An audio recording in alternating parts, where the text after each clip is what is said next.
Wi-Fi over there. You need to connect to it.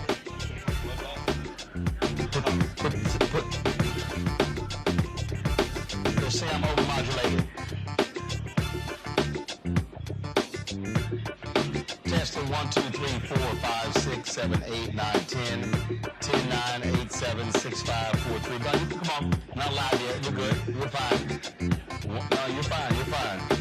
1, 2, 3, 4, 5, 6, 7, 8, 9, 10, 10, 9, 8, 7, 6, 5, 4, 3, 2, 1. 1, 2, 3, 4, 5, 6, 7, 8, 9, 10, 10, 9, 8, 7, 6, 5, 4, 3, 2, 1. All right, Anthony, my Wi-Fi is on. I'm connected. So once you connect, I can test this Roku.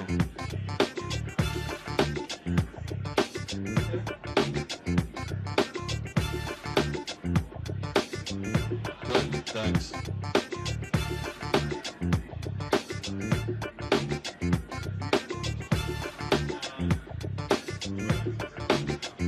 Yeah, put that Roku, but you gotta put it on the Wi-Fi.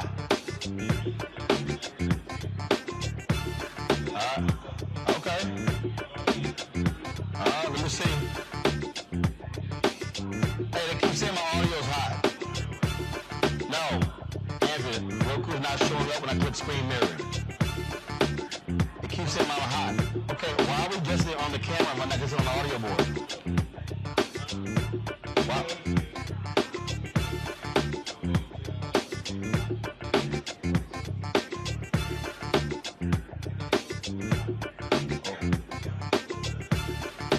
Okay.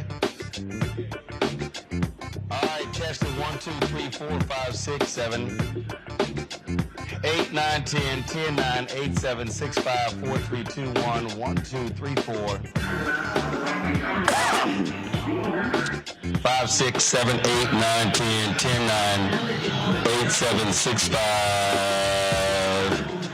4, 3, 2, 1, 1, 2, 3, 4, 5, 6, 7, 8, 9, 10, 10, 9, 8, 7, 6, 5, 4, 3, 2, 1, 1, 2, 3, 4, 5, 6, 7, 8, 9, 10, 10, 9, 8, 7, 6, 5, 4, 3, 2, 1.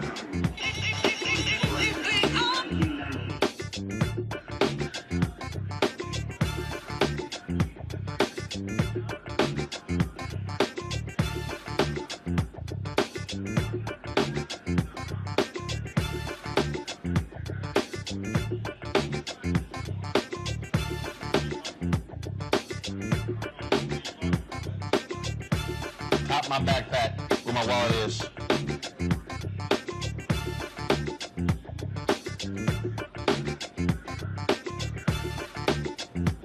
No, it's the top. Right by the handle, the top zipper is flat. Top zippers, yeah.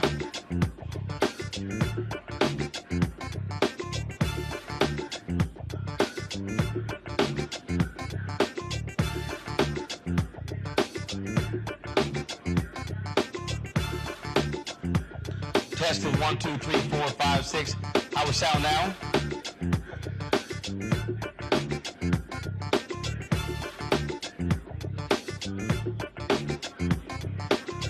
They say I'm still hot. Alex literally just said I'm still hot. I need y'all to get on the same page, Alex.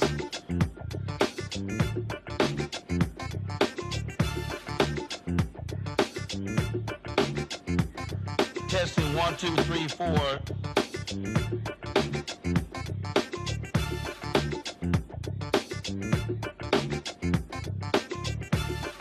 1, 2, 3, 4, 5, 6, 7, 8, 9, 10, 10, 9, 8, 7, 6. Sounds better. No, is that it?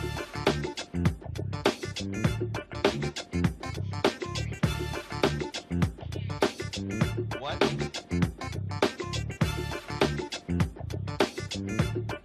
Audio's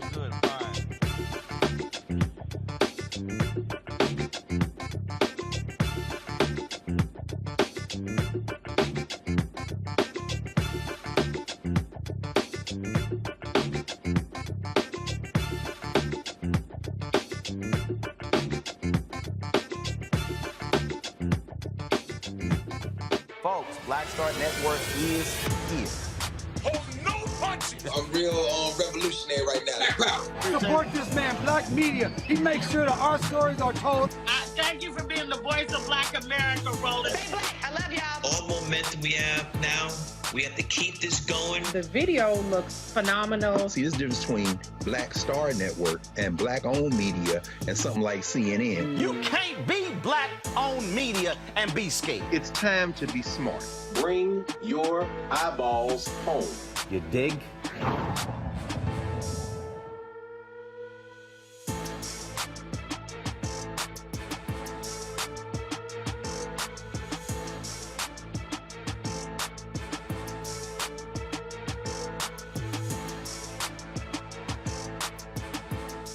July 26, 2022, coming up on Roland Martin Unfiltered on the Black Star Network. We are live from the Jackie Robinson Museum here in New York City. The grand opening was today. Robin Roberts of Good Morning America.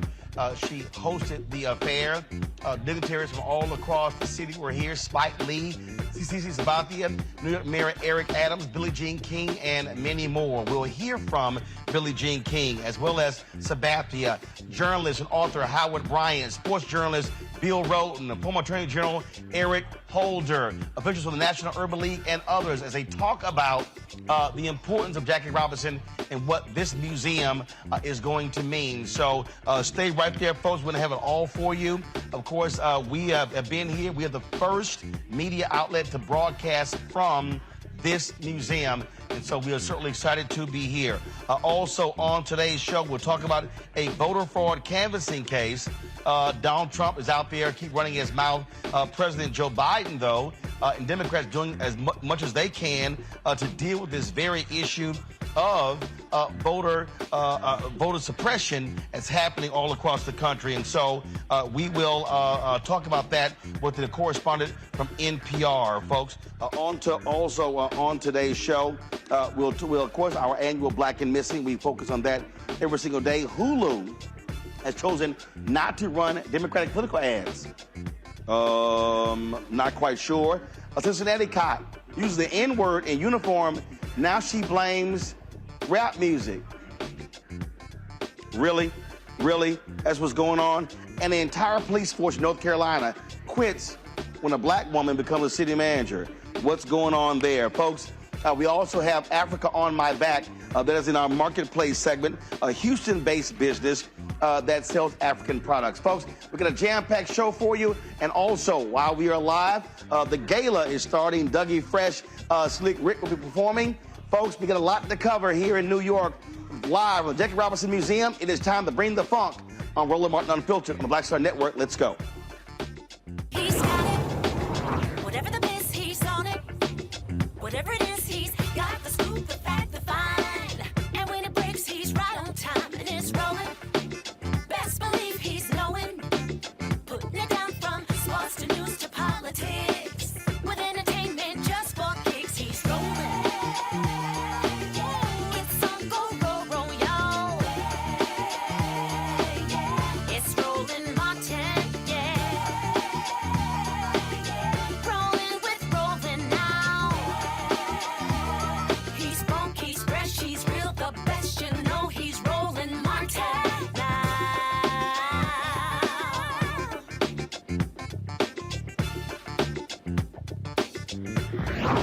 Martin.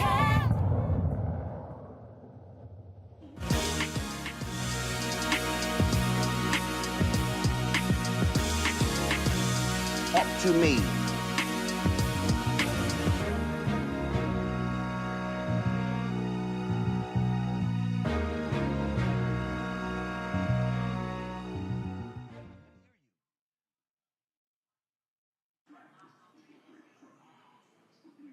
Folks, we are live here in New York City, where today was the grand opening of the Jackie Robinson Museum.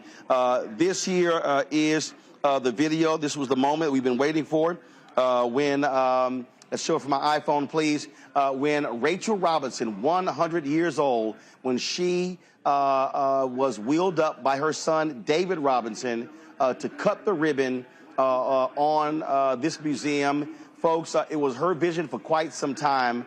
I talked to sports journalist Bill Roten, and he says he remembers sitting in this space in 2009, talking with her about this vision, and she thought it was going to be done in 3 or 4 years.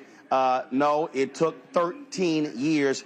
We were here in 2017 when they had the groundbreaking for this museum. COVID came. That was an issue. Some $35 million was raised to open this museum dedicated to the first African-American ball player to play in the white major leagues. Jackie Robinson, of course, was beyond. He was bigger than that.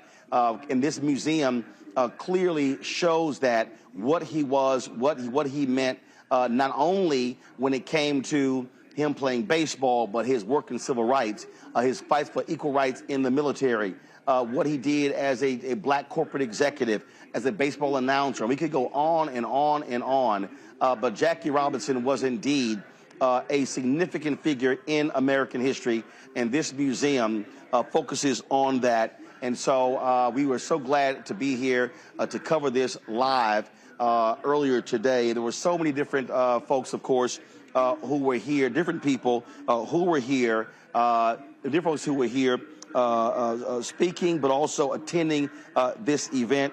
Various officials were here, again, making it clear that they felt it was necessary to be here because of what Jackie Robinson meant to them personally, but also to this country. I want to first start with this, folks, in terms of what I want to show. Again, some of what took place today. Before the event started, we were live, broadcasting live, and New York Yankees great CC Sabathia was actually here as well. Got a chance to catch up with him, and he shared his thoughts before the ceremony. Man, this is awesome to be able to come here and have the museum opening. I haven't been through it yet, but I'm looking forward to it. Well, I saw your video on the inside. I got a little preview last night. Yeah, I'm looking forward to it. I haven't seen anything, so it's just cool to be able to, have this moment for us. I don't think this is a baseball story. I think this is an American history story. So to be able to have this museum here in New York City, I think it's really, really cool. And one of the things you've been very vocal about, how important this history is, how important black ball players are to this sport. Unfortunately, the numbers have dwindled a lot. And some people are like, hey, CC, why are you talking all that? But your deal is like, no. This is also our sport. Because I keep telling people the major league players were in the Negro leagues. It was just called a major league because the white folks had all the money. Yeah, for sure. I mean, I think that's the biggest thing is that people don't understand that the Negro Leagues wasn't like a backyard league. These were like, this is like the LeBron James and, Satchel Paige was flying around on a plane. What Dizzy Dean said, he said the best players were in the Negro League. Yeah, I mean, and I got a chance to spend a lot of time with Bob Feller, and him and Satchel Paige were really close, and he told me that the best players were in the Negro League. So, to be able to have this museum and have, everything that Jackie stood for, be here and be, immortalized is awesome for us. All right, man. Always good to see you, baby. Yes, sir. All right. Look at Slick. Oh, you know it. Come on now. Robin Roberts of Good Morning America, she served as the MC, and she set the tone when she opened it up. From the start, Mrs. Robinson envisioned a museum that was much more than a remembrance of her husband's, baseball Hall of Fame career. Her dream was a museum that would be a celebration of an American hero whose actions opened the floodgates to the modern civil rights movement. The Jackie Robinson Museum will be New York's epicenter for bringing black history forward into the present. It will serve as a venue for vibrant dialogue on critical social issues, a beacon of hope, which we always are in need of. Against the backdrop of U.S. history, from his birth in 1919 to today, the mission of the museum will be to educate, inspire, and to challenge. Educate visitors about Jackie Robinson, the athlete, activist, patriot, entrepreneur, and devoted family man. Inspire those interested in the history of social change and the prescription for greater progress. And finally, challenge people of all ages to pursue a life of achievement and purpose a life committed to impacting others' lives. And that is the motto of the foundation.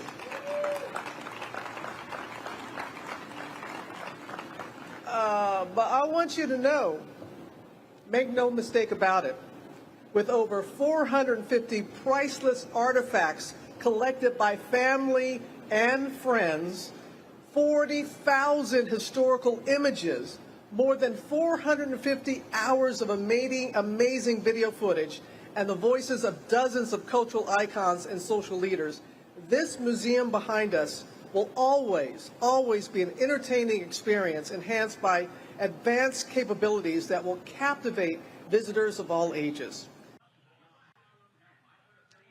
But that was actually at the beginning of today's ceremony. Howard Bryant, who helped write a lot of the text in this museum, he tweeted that Rachel Robinson, she wanted to feel as if she was back in Ebbets Field, where Jackie Robinson and the Brooklyn Dodgers played.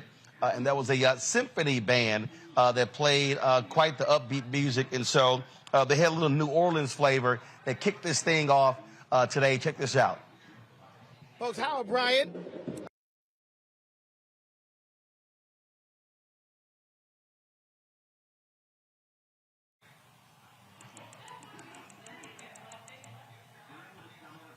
Audio.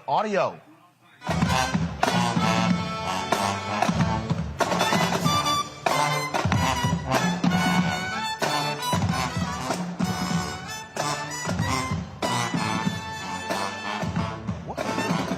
I said I'm playing the band. But you gotta hear me.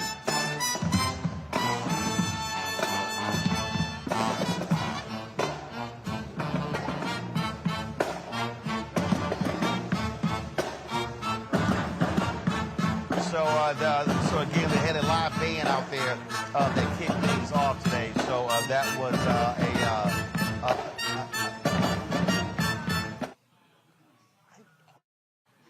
again, folks. Again, that was a live band there. I'm trying to tell y'all, so I'm talking over the video, folks.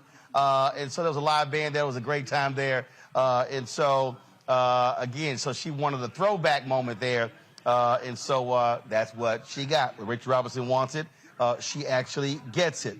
All right, folks. Also, a number of people actually spoke today, including Della Britton. She's the CEO of the Jackie Robinson Foundation, and she shared a few remarks from the podium today.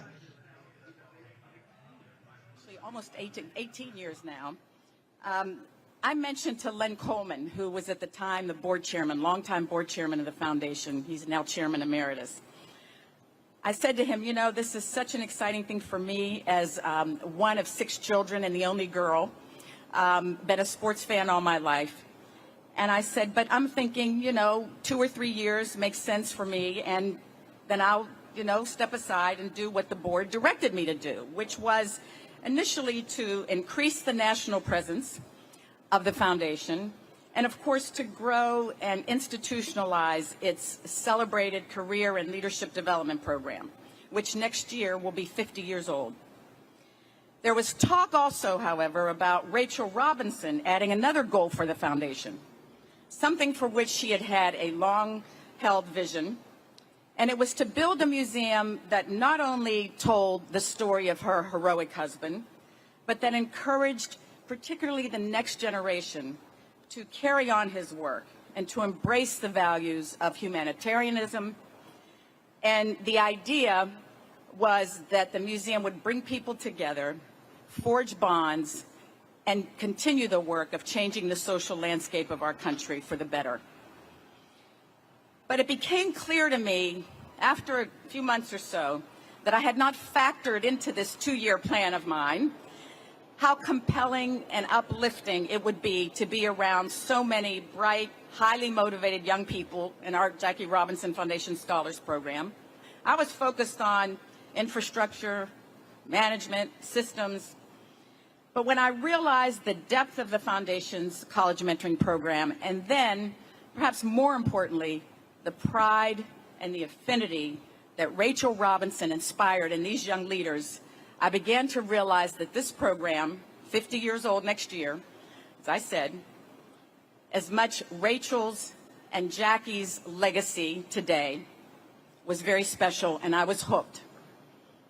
One of my favorite stories was often told by JRF alumni.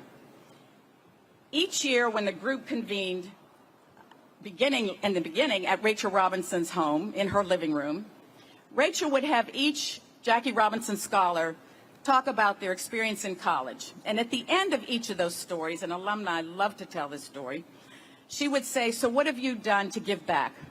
What have you done for the community this year? And these are college students making their way. And some of their answers were insufficient. And she would say, well, I'm not sure that's good enough. So let's hear next year when you come back what else you think you can do for the community. And one of those alumni who told that story is now the chairman of the Jackie Robinson Foundation Board of Directors. His name is Greg Gonzalez. I saw him earlier. Yes. I know Len Coleman mentored him, but Greg, who had a 4.0 at the time. Folks, again, Della Britton, she is the CEO of Jackie Robinson Foundation. David Robinson is the son of Jackie and Rachel Robinson, and he spoke from the podium today about this day and his father. Thank you very much. It is truly a great day and truly a great honor. And one of the questions I think my father would have raised was who was being honored. He was a man who used the word "we" regularly when he spoke. In early life, that "we" was a wife, Rachel Robinson, and himself. That "we" grew as it became a team, and the Brooklyn Dodgers went from segregation to internal conflict to finally integration and finally victory as a baseball team. That "we" grew when Jackie Robinson stepped out on the baseball field, and for the first time there were thousands of African Americans in the stadium who had a hero to cheer.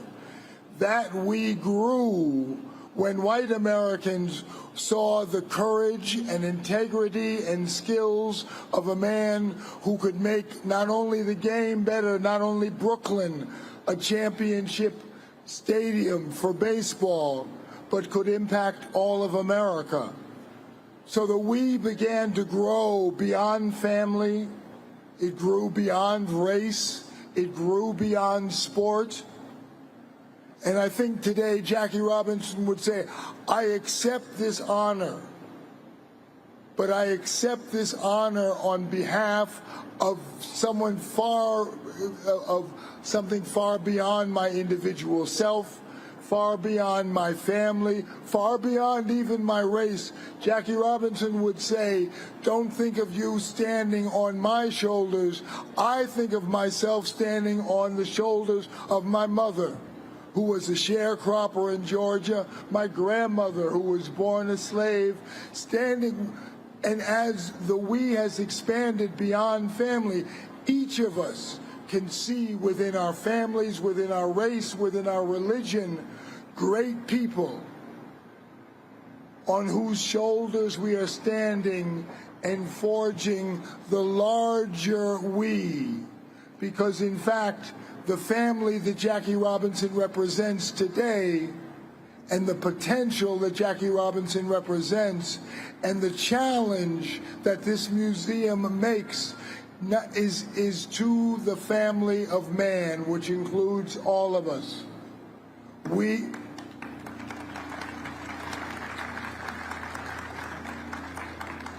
So I thank you. I know Jackie Robinson would thank you. This moment in history is now a challenge for all of us, because the issues in baseball, the issues that Jackie Robinson challenged in 1947, they're still with us. They're still with us in some degree, a greater and more complex nature. The signs of white only have been taken down, but the complexity of equal opportunity still exists. And when you look at this museum, look at the greatness of the achievement, but also the challenge that was faced and the challenge that we face ahead of us. So for all of us here, congratulations. We are part of the we, and we need to keep that we growing if we're going to have an America and a global civilization that embraces and supports and nurtures all human life. Thank you.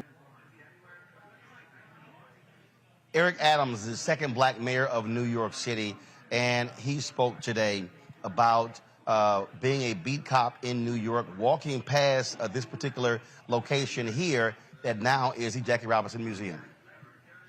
Thank you so much. It's such a significant moment. Sometimes in the celebratory states that we're in, we miss some of the subtext. Yes, we know Jackie's glory, but sometimes we don't really dig into the crevices and acknowledge his stories.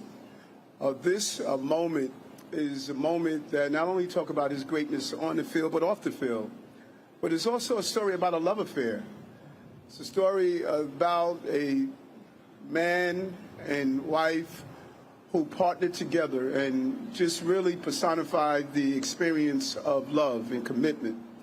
And I know you're celebrating 100 years of life, and throughout my entire life, both in public safety and not, you know, when you used to do the concerts up in Connecticut, our team used to be up there to provide support. But when I was a police officer, I would pass by this space all the time. This was my area of patrol. And I would think about that number 42. And that number began the process of us reflecting on greatness. You could not find Spike Lee without wearing that 42 all the time, you know, talking about Jackie, talking about Jackie. And Jackie meant so much to America in general, but specifically he meant so much to black folks, and he meant so much to black men. We understood that not only did we have the challenges of running a baseball field, the challenges of corporate America, the challenges of politics. I used to hear David Dinkins talk about becoming the first black mayor and how inspiring Jackie was to him and so many others, and becoming the first black borough president. And so many things we have done, we did it in the spirit of Jackie Robinson. But it's your partnership. As Jackie transitioned. Eric Adams. Howard Bryant is a journalist, author. As I said earlier, he wrote some of the text here in the museum, and we had a chance to talk about, again, what Jackie Robinson meant and what he felt like being able to participate in this museum. Folks, Howard Bryant, journalist, author, books on Ricky Henderson, Henry Aaron. We can go on and on and on, all kinds of different books. Just your thoughts on this finally opening 5 years after the groundbreaking. Well, I'm just pleased about it for lots of reasons. I mean, one, to have it open a week after Rachel's birthday, and all of the consternation about trying to get it open, and not to be morbid, but we wanted her to see it. And after each delay, you were like, are we going to get there? Are we going to get there? Are we going to get there? And also, I feel very personal for it as well, because they asked me to write, some of the museum exhibits, which was an honor. So to see this space from just concrete to a finished product, it almost feels like writing a book where it starts from nothing and then it ends up as something, and then now it's something for everyone to see. It's amazing. Billy Aaron is here, the widow of Henry Aaron. So many people who knew him, who played with him, for them to also experience this. And the beauty of this, I was saying that yesterday, is that it doesn't just talk about him as a baseball player. It's him in his totality. Well, there's no question. When we were in the planning sessions of what this script was going to look like, one of the things that was emphasized to me over and over again is this is not a baseball museum. There's going to be baseball in it, but this is not going to be defined by baseball. And I remember stepping back going, okay, but how do we know Jackie? We know Jackie as a baseball player. We know what made Jackie famous. And what is the strategy and what are the calculations of, do you emphasize the fan service? Why are people coming here? Or do you emphasize something else, which is, okay, here's the totality of the person. And I think that it struck a really great balance of making sure that you come for the baseball, but you stay for the man, or you come for the man and then you get some baseball as well. And going through it, when you look at, first of all, the NAACP work, when you look at, again, and in fact, I was telling one of the folks, I really hope that they hit TNT to have that movie Andre Braugher portray him, the court martial of Jackie Robinson, because you can't find it anywhere. I said, because again, that's a story very few people know about, how this man put it on the line facing a dishonorable discharge, and he did that before Rosa Parks. I mean, this is somebody who said, no, I'm not going to the back of the bus at Fort Hood clean. That's right. And I think what's most amazing about Jackie, and it's always been something, especially when you look at the history of who he was as a person, where did that drive come from? Where did that courage come from? The willingness to do this, knowing the price. And nobody knows who Jackie Robinson is at the time, so everything he did was on principle. There's no grandstanding here. There's nothing performative about what he did. What's right is right. And that's it. I mean, he was a great college athlete, but at that time... But even before he was a college athlete, he was doing this stuff. Yeah. Even before, when he was at Pasadena, there was always some moment somewhere where Jackie Robinson was involved in right and wrong. And so, to me, it was just something inherent in him. And I just find him to be so, inspirational is one word, but he's incredible. Yeah. Because when you talk about who he is, or who he was as a person, it's not just the baseball. First black man to integrate corporate America. First black man to be on the broadcast and in the broadcast booth. First black VP in the country. I mean, all of these different firsts, and also on top of being those first, it's the vision that here's what I'm all about. I'm also about making sure that black people had agency in terms of their own money. So in terms of trying to start the Freedom National Bank, all of these things, they all add up to the same vision, which is I am here for my people. And then it just brings you to tears. I mean, the amount of respect that you have for somebody who is so clear that here's what I'm all about. I mean, what do we always say? Don't talk about it, be about it, right? Here's somebody who is about it at all times. And someone who was very clear in his book, where he is raising money. He's on the board of the NAACP, but highly critical of the CEO, Roy Wilkins. I mean, his whole deal was about accountability, whether you were black or white. Well, that's right. And on top of that, there's an evolution. I think one of the things that I admire most about Jackie Robinson, and it's reflected in the museum as well, is how many times he failed. I mean, the story is not always heroic with him. He didn't, when Rachel wanted to work, he didn't really want his wife working, but he had to grow and he evolved, and he and Martin Luther King Jr. were at odds on Vietnam, and then Jackie had to come around and had to evolve with the times and to recognize that being in the fight doesn't always mean that everything you do is perfect, but you're in it and you grow and you fight and you change, and his story is just so remarkable in so many ways, because he's one of the few guys, especially in a time today where everyone is trying to burnish their image. They're always trying to make sure that everything that they do is all about the brand. The brand and the polish.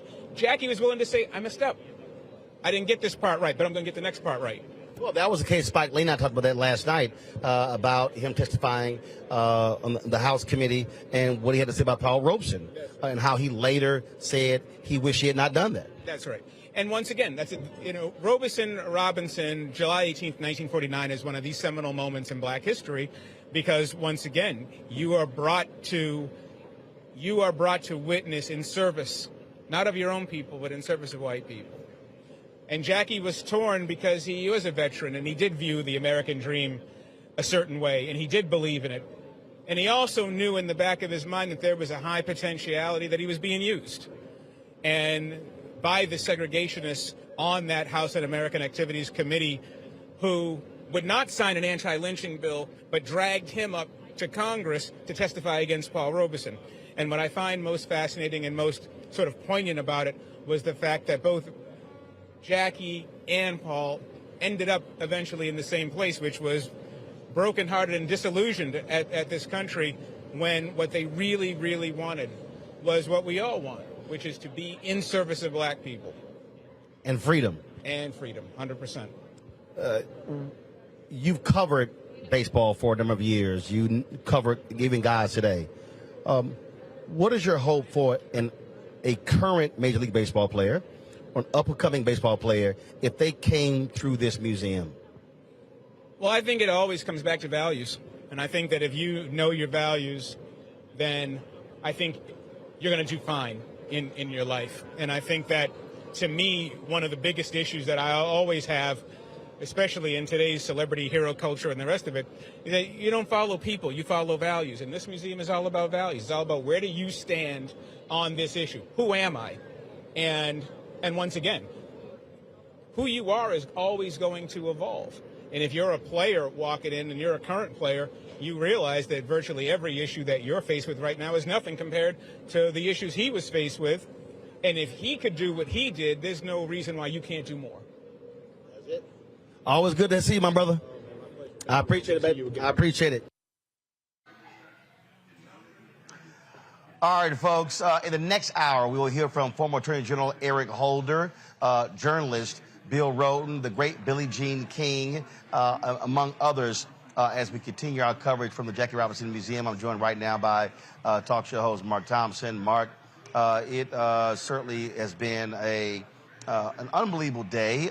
Again, to be able to walk through this museum, I mean, just over your left shoulder, right there. I don't know if we can get a shot of that, Henry. Is the U.S. Army uniform of Jackie Robinson. That was a great movie. Andre Braugher starred as him. Movie, it was in 2000, called The Court Martial of Jackie Robinson. And a lot of people don't even understand. Like, again, this is before Jackie Robinson played Major League Baseball. This is the Jackie Robinson who did this before Rosa Parks in Montgomery, when he was in what was then called Camp Hood, Texas, in Killeen, now known as Fort Hood. And so this was somebody who did not take anything off of anybody his entire life. No, he wouldn't give up his seat on that bus in the same way Rosa Parks did years before she did it. And that's who he was. The beauty about this museum, as I'm sure you've mentioned, and thanks for having me, is that this is the only civil rights museum in New York. And when Della Britton said that, the CEO gave that interview to the New York Times the other day and said that, all of us had to think, wait a minute, that's true. There's actually no other civil rights museum here in New York. And this is a space that is dedicated not just to his athletic career, to his civil rights career, to his being first in many business ventures. And it's important. And, you know, for someone like me, who's been a lifelong baseball fan, and my son plays, man, last night felt like Christmas Eve. You know, just knowing this was going to open. We were here together 5 years ago when the groundbreaking first took place, and all of the people you were able to talk to share their experiences. This is truly full circle, I think, too, for Mrs. Robinson, because this is what she wanted. No one thought it would take this long, but you and I both know some of the hardships. You know, a lot of folks don't want to raise money to build black museums, let alone civil rights museums. But the Robinson family didn't give up. Della Britton didn't give up. Members of the board who were involved, they didn't give up. And, you know, I'm just looking at some of the donors on the legacy board outside, and the estate of Michael Jackson donated millions to be a part of this and help make this happen. I think this is going to be one of the biggest attractions in New York. And for those who like to go to the Smithsonian and visit the National Museum of African American History and Culture, come on up the road. Come on up the road and check this out, too, and it's interactive, too. We can't see it all tonight, of course, but it is interactive. Hey, guys, can y'all roll the B-roll, please? I mean, we got B-roll. Show people the museum. If y'all can roll it in D.C., please. I mean, again, when you talk about interactive, what you're seeing here, folks, again, there are a number of paintings that are sculptures that are all throughout the museum. You're seeing that. You talk about it being interactive, where they actually even have towards the end of it, where they have actually where you have to make a commitment. That's to right. what issue you want to work on. They Commitment, also have lots of they have these video sort of stations where they ask a lot of us. I did one of those videos to talk about Jackie Robinson. And so you absolutely, and so there's some really cool graphics, some touchscreen graphics as well they have. There's even a virtual Ebbets Field, and it's a little replica, a 3D replica of it, and it's interactive. You can touch, by the touch screen, it will take you through different experiences in Ebbets Field. You mentioned Mrs. Robinson wanted the band. There was an orchestra at Ebbets Field known as the Symphony because they weren't very good. They were phony, but they kept the crowd lively. You can see that band. You can see the interactive touch screen where Rachel Robinson used to warm the milk bottles for Jackie Jr. When they first got to Brooklyn for the games, and she would go to one of the hot dog stands and warm the milk bottles. That's how it was. You can almost smell the hot dogs and the pretzels. I'm too young to have known Ebbets Field, but it gives you that glimpse, and it's really touching because I think, Roland, a lot of young people are going to be able to come here and have really an incredible experience. There'll be a lot to learn here. This is going to be interactive. This museum does not shy away from race relations either. It's going to take that on. It's going to deal with all those types of issues. And there's a timeline to your right. Some of you saw in the B-roll the long wall. It's a timeline of all of the historical events in African-American history from the time Jackie Robinson was born to the time he passed away. And you just see how his life followed all of these events, what he was involved in terms of all of these events. And I think this is probably going to end up being one of the most celebrated and the most popular African-American and civil rights museums in the country. I hope people will come and check it out. I do know they have plans to do virtual events for young people at a distance. And I think, too, it tells the true story about a lot of the things that really happened. Yeah, absolutely. The threatening letters are here.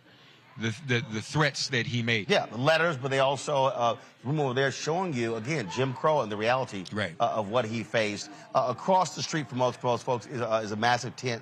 That's where the gala is going to be taking place. A little bit earlier, go to my iPad, please. This is when I was walking in. This is when the people were assembled before the event took place. And so, again, they had all of the, all of the placards there telling the story. And again, this is the people were assembled before they came over to the groundbreaking. This is where the event tonight is going to be taking place. There's going to be a gala. It's actually happening right now. There are people who are actually taking tours through the museum right now. And so, and they're going to be bringing people over. So Dougie Fresh, Slick Rick is going to be performing there as well. And so it truly is an amazing museum. And you really want to take the time to just read as much as possible and take in all of this history. And so we're going to have more in our second hour when we get remembrances from Bill Rhoden, Attorney General Eric Holder, Hassani Prats with the National Urban League. We talked with all of them. And so really looking forward to that, sharing that with you folks. So right now we're going to go to a break. And we come back, we'll have more on Roland Martin Unfiltered, broadcasting live, the first media outlet. And let me say this here, the Jackie Robinson Foundation greatly respects black-owned media. That's right. And so for them to allow us to be the first media outlet to broadcast a show from inside of this museum, we certainly appreciate that. And so thank you so very much. So we'll have more on the Black Star Network from the Jackie Robinson Museum in New York City. Back in a moment.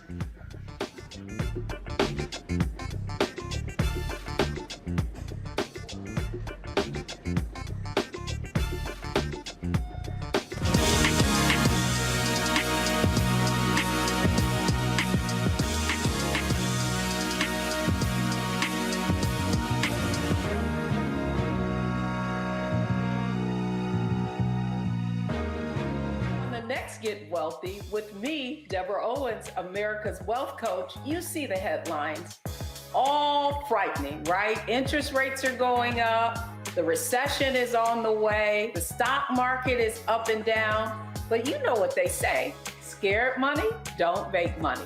That's why I'm excited on our next Get Wealthy to have a conversation with someone who has written a new book, Fearless Finances, and she's going to share exactly what you need to do to secure your bag regardless of the ups and downs of the economy or the stock market. Oftentimes you can start with as little as $5. That's right here, only on Get Wealthy on Black Star Network. Pull up a chair, take your seat.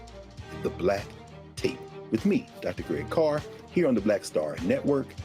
Every week, we'll take a deeper dive into the world we're living in.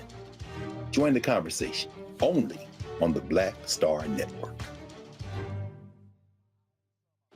Hey, I'm Antonique Smith. Hello, everyone. It's Kiara Sheard. Hey, I'm Taj. I'm Coco. And I'm Lily. And we're SWV. What's up, y'all? It's Ryan Destiny, and you're watching Roland Martin Unfiltered.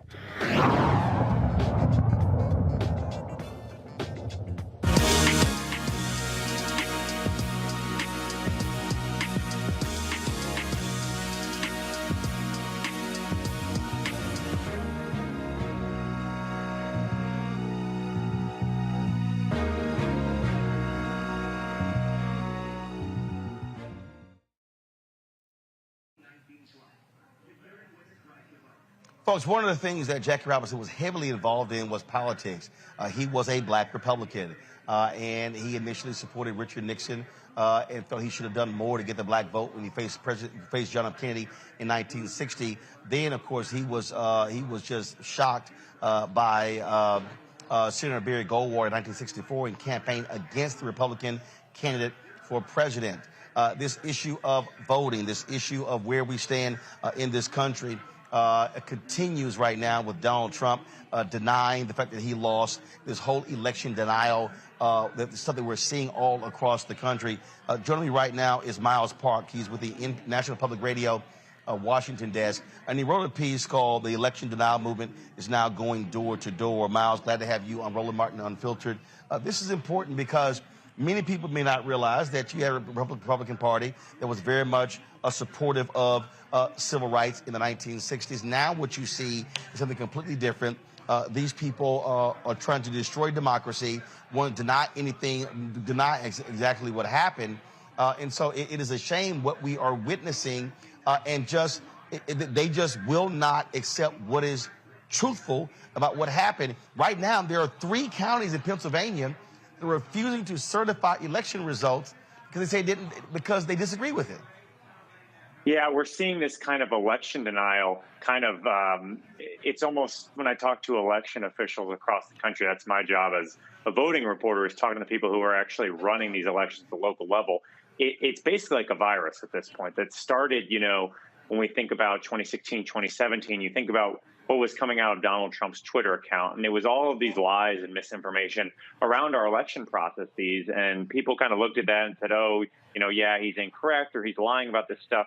But it felt really isolated to Trump himself and his Twitter. Now it is completely spread all over the country. Trump's not on Twitter anymore. He's not tweeting these things out, but we're seeing it. I've been reporting all summer on all the different ways that this kind of lie has spread to the local level. The story you're mentioning that came out last week is about these groups of people that we don't know exactly how big this effort has gotten, but there are groups of people who are going door to door in neighborhoods and communities all across the country, convinced in their mind, in their heart, that there is voter fraud, despite the fact that there's no evidence that that is the case. And they are going and trying to root it out themselves, knocking on people's doors, putting together kind of phony reports that essentially are lying about the election results to kind of keep pushing this lie forward. Well, Miles, I'll be honest. I think media is culpable in this, in that so many media folks were unwilling to call Donald Trump's lies lies.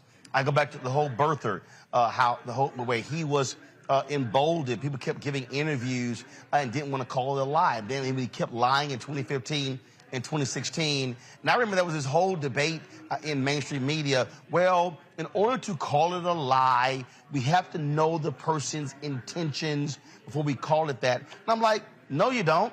There's fact and there's fiction. There's truth and there are lies. Then you had Kellyanne Conway, who used the phrase alternative facts. Again, too many people in our industry failed to push back immediately when he was lying. I think that's completely fair, and I think that's really come up a lot. Anyone who's been watching the January 6th commission hearings over the last couple weeks, it's very, very clear that over the last few years, Donald Trump had people in his orbit, people he trusted, who were telling him, no, the election was not stolen. We have no evidence that there was fraud in all these places that you're saying there was fraud. And so we've definitely gotten to a point where we know with 100% certainty that people he trusted were telling him the truth, and he decided not to kind of air that to his followers. I think it gets a little dicier when you get beyond the public figures. Like, yes, I think when you look at somebody like Steve Bannon, Trump's longtime associate, or Trump himself, you can say, oh, these people know what they're doing and they know they're lying to the public. But, you talk to the people at the neighborhood level, the people who live on your street, who think the election was stolen. And, I think that's when we have misinformation coming from those folks, which is where we're at right now. There are millions and millions of people who are sharing bad information. Some of them know it's not true, people like Donald Trump, and are still continuing to share it. And then I think when you get to the more local level, more normal, regular people, many of those people are sharing it and helping that lie stay afloat without knowing it's a lie. They're not doing it in bad faith. They're doing it in good faith. And I think we have not figured out as a society the correct way to fix that problem. Well, what they're doing is they're now weaponizing the lie. That's what they're doing, because now they're running people who they're running them for election board. They're running them for Secretary of State. They're running them for public office. People who are not only believing the lie, is a part of their campaign. Yeah, absolutely. And that's another thing we're going to be watching this November. There are a number of states where we've seen people who have said that they believe the 2020 election was stolen, who are running for positions to oversee voting. Secretary of State is the highest profile one. Places like Nevada and Michigan, there are Republicans who are going to be on the ballot in November to oversee voting in these key swing states. Because the Secretary of State, I think it's important to remind people, not everyone remembers that. The Secretary of State, while they are often in charge of things like sometimes marriage licenses or business licenses, they oversee the voting process. So in places like Michigan, Nevada, there's going to be an Arizona primary next week where Republicans there are going to decide whether to nominate an election denier to oversee voting. And so when I talk to election experts, they're basically screaming from the mountaintops, telling people you need to not just look at who you're voting for Senate or for Congress. These Secretary of State races are going to be really important in November, especially in these swing states, because this is the first time, Roland, that this has really ever happened, where you have people running for these sorts of positions who don't believe, in the basic tenets of democracy, basically. Indeed. Miles Parks, we certainly appreciate it. Thanks for joining us on Roland Martin Unfiltered. Thank you so much for having me, Roland. I'm going to bring my panel right now. Let me talk to Teresa Lundy, TML Communications, principal founder. Dr. Larry J. Walker, assistant professor, University of Central Florida. Tarun Walker, founder of Context Media. Glad to have all three of you here. Teresa, I want to start with you. You're there in Pennsylvania. You've got Doug Mastriano, Republican candidate for governor. This is somebody who was leading the fake, false, lying electors in that state. This man is the Republican nominee for governor. This man could very well be elected. This is what we're dealing with. We have people who literally want to win office who do not believe the election was fair. You got Carrie Lake in Arizona running for governor. Same thing. We can go on and on and on. These people absolutely believe lies, and they're pushing the lies. Yeah, Pennsylvania is really in an uncertain place as it relates to, the next election, what the next few months actually look like. Unfortunately and fortunately, we do have voters who are very woke.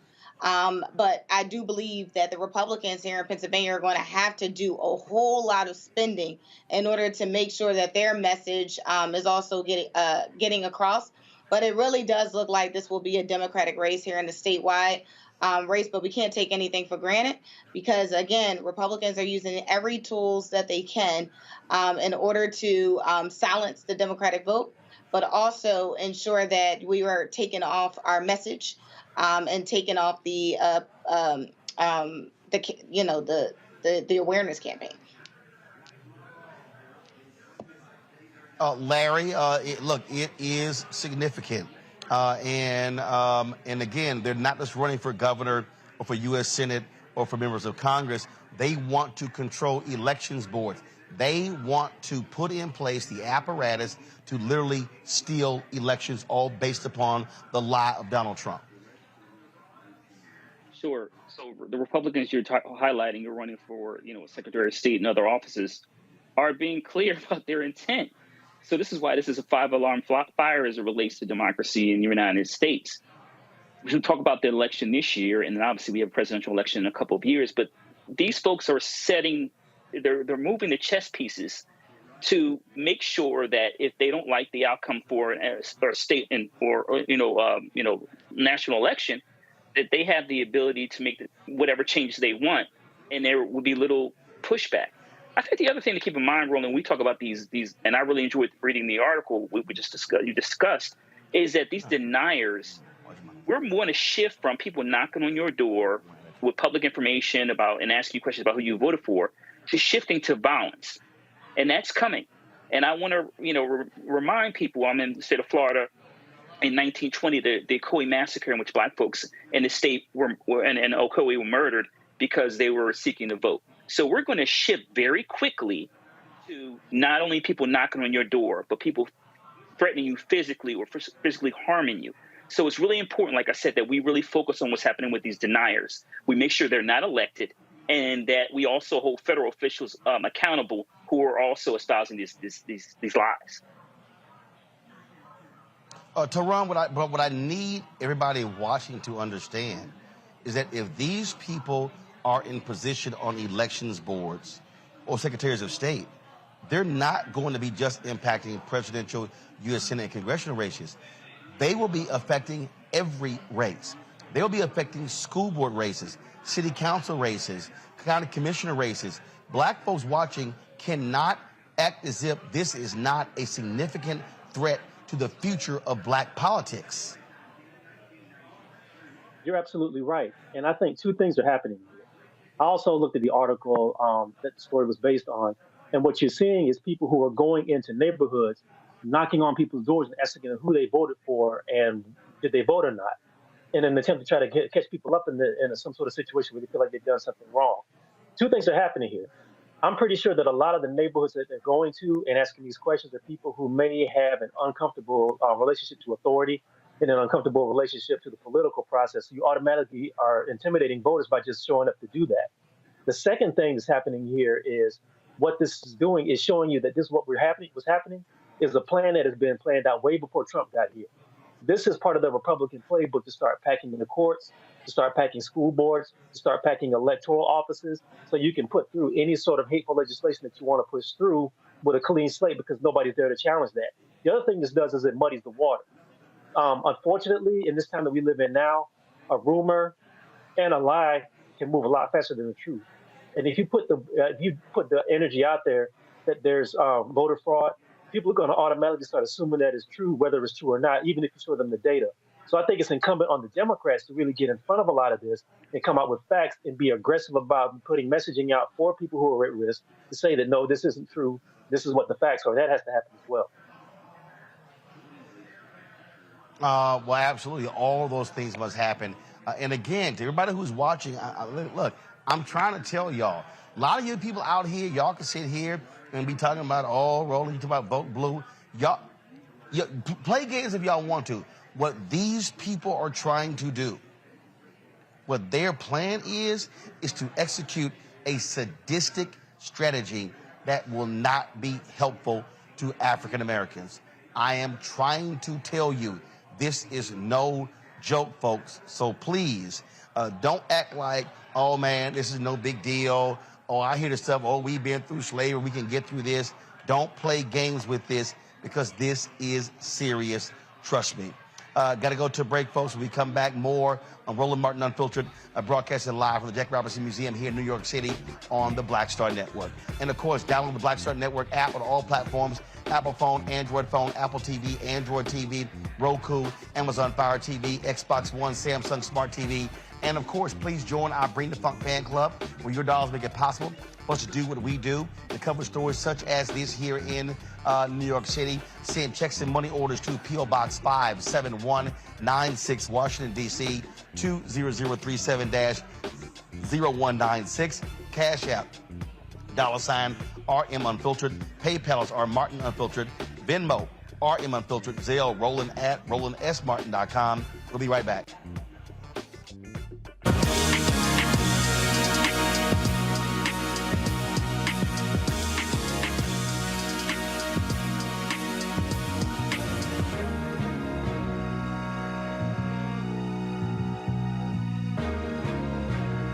Dr. Jackie Hood Martin, and I have a question for you. Ever feel as if your life is teetering and the weight and pressure of the world is consistently on your shoulders? Well, let me tell you, living a balanced life isn't easy. Join me each Tuesday on Black Star Network for A Balanced Life with Dr. Jackie.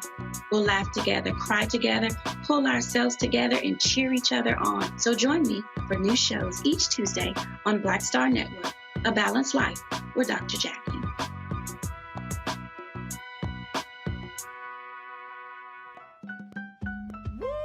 We're all impacted by the culture, whether we know it or not. From politics to music and entertainment, it's a huge part of our lives, and we're going to talk about it every day right here on The Culture with me, Faraji Muhammad, only on the Black Star Network. Hi, I'm Teresa Griffin. Hi, my name is LaToya Luckett, and you're watching Roland Martin Unfiltered.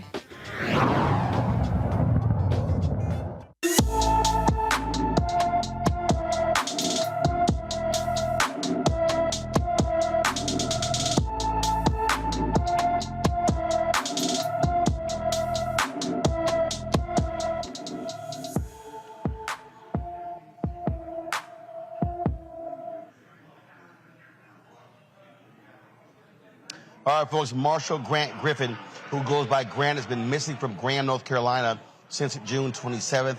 He is 5 feet 11 inches tall, weighs 180 pounds, with black hair and brown eyes.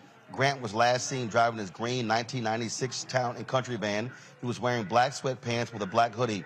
Anyone with information about Grant Griffin should call the Graham, North Carolina Police Department at 336-570-6711, 336-570-6711. Folks, a Cincinnati police officer has been stripped of her police duties after she was caught on her body cam using the N-word.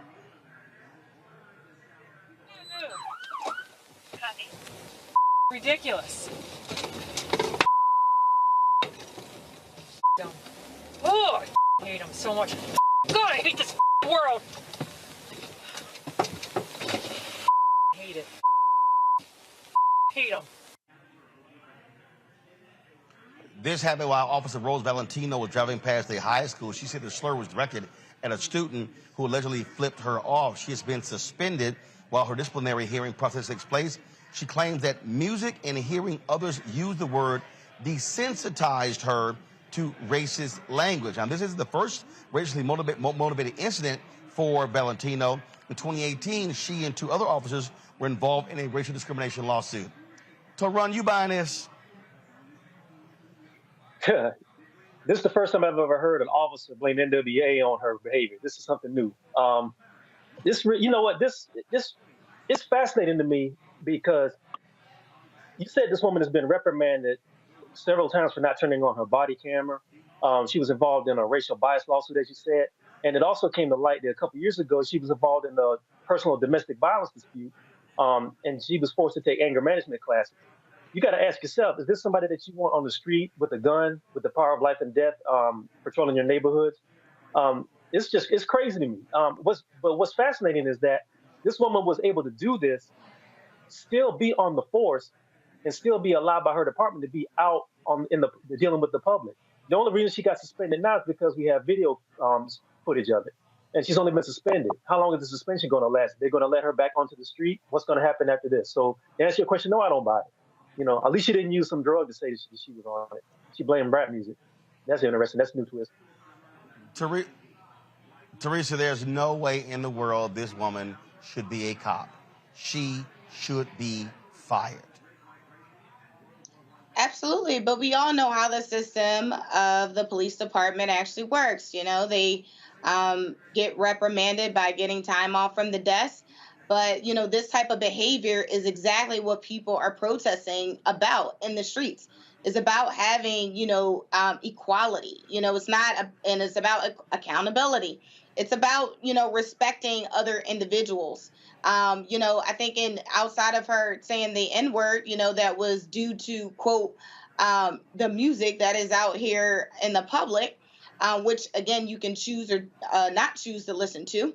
But also, she said she hates people. She hates, her job.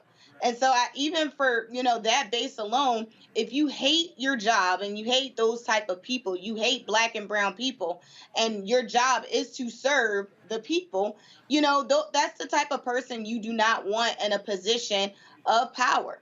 Because, again, I think, as we look at some of these police officers and their accountability, and how they treat Black and brown people, I think, if they say they're tired of us complaining, about how we're being treated, well, again, this is a prime example of someone that should not be in uniform, and maybe it's just time for them just to retire early.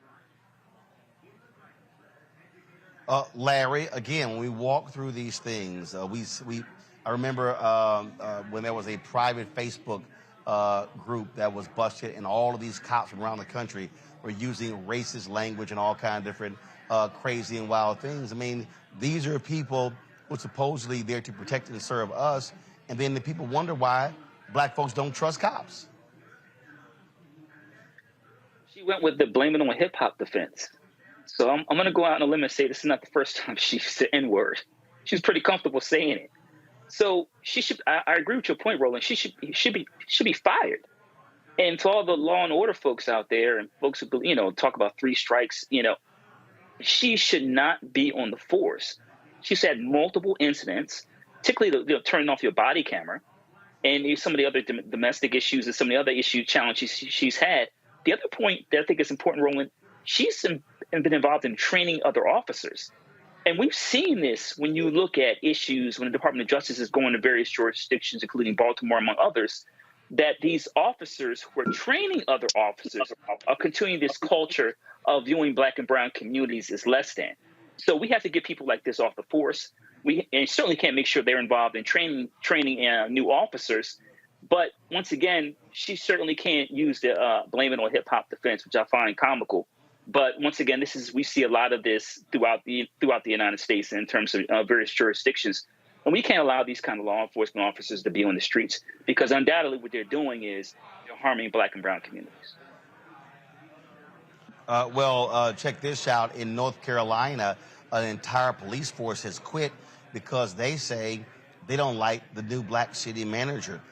In a letter to the city manager, Justine Jones, in Kenly, North Carolina, Kenley's police chief and 4 officers, they say they are out. They have, of course, been with the department for 21 years. In a letter to Jones, this individual here, folks, is pretty laughable here. Talked about the department's growth, also said he did not see making more progress as long as Jones was the town manager. And this is the police chief here. And he claimed that since she took over, the environment changed there. This is Chief Josh Gibson.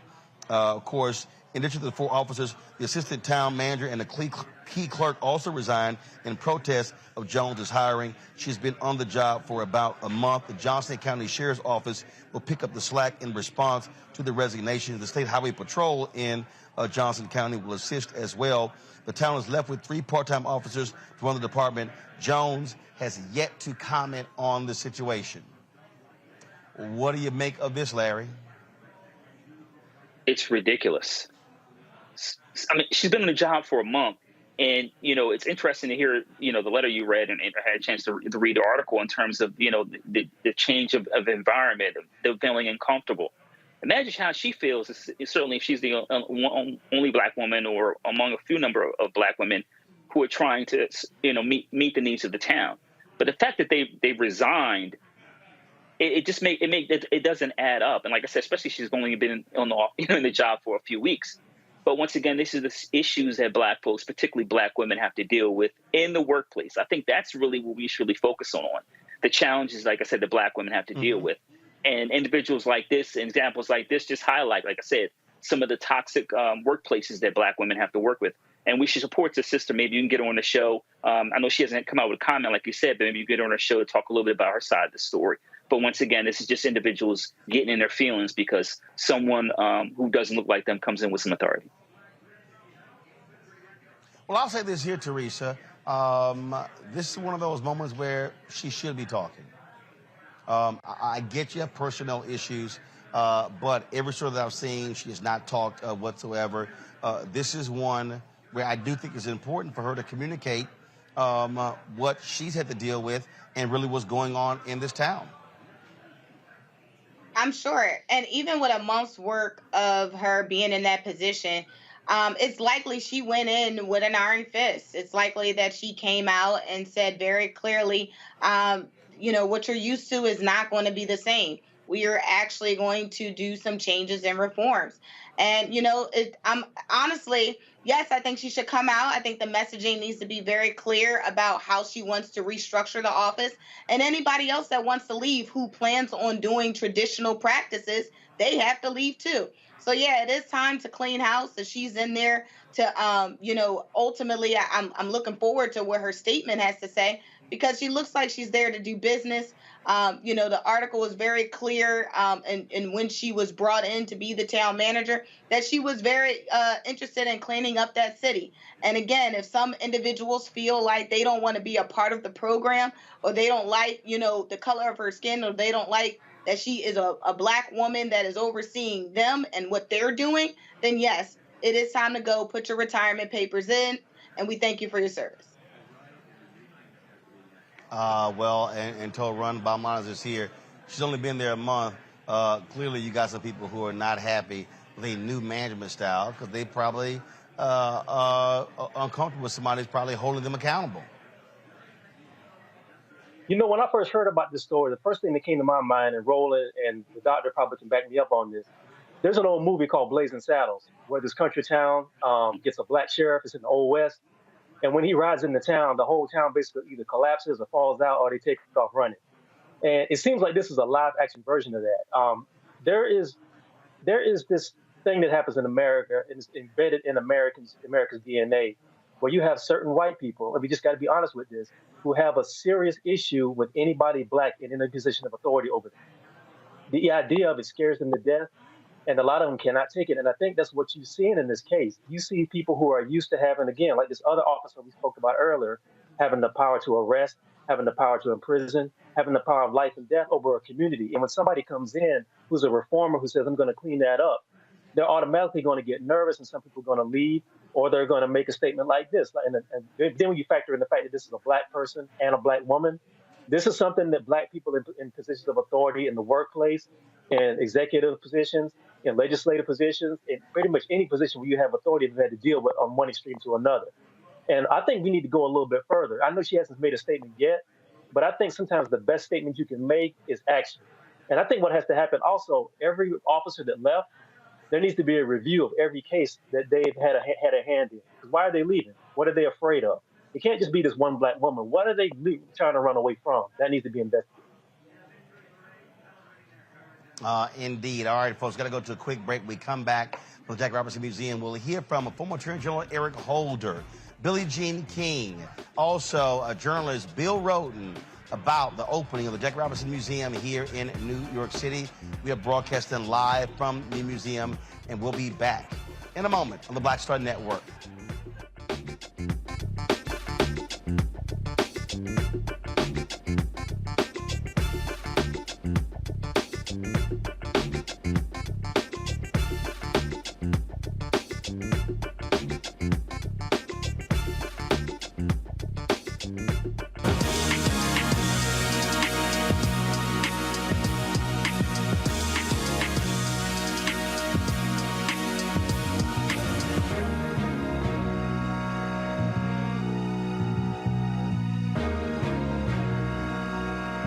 to me is the exact same feeling as running water, ever flowing.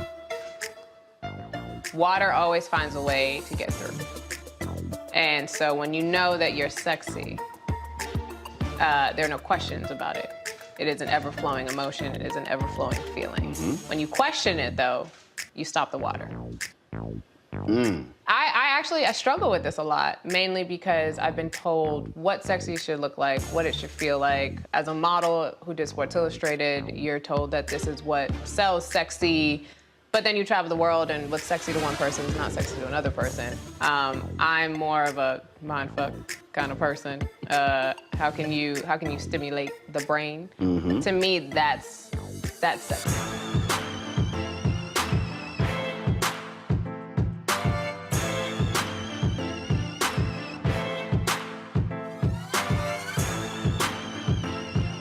Pull up a chair, take your seat. The Black Tape with me, Dr. Greg Carr, here on the Black Star Network. Every week, we'll take a deeper dive into the world we're living in. Join the conversation only on the Black Star Network. Hi, I'm Israel Houghton with Israel and New Breed. Hi, I'm Carl Payne. Hey, everybody, this is Sherry Shepherd. You're watching Roland Martin Unfiltered, and while he's doing Unfiltered, I'm practicing the wobble. Yes, I am. Because Roland Martin's the one, he will do it backwards, he will do it on the side. He messes everybody up when he gets into the wobble, because he doesn't know how to do it, so he does it backwards. And it just messes me up every single time. So I'm working on it. I got it. You got Roland Martin.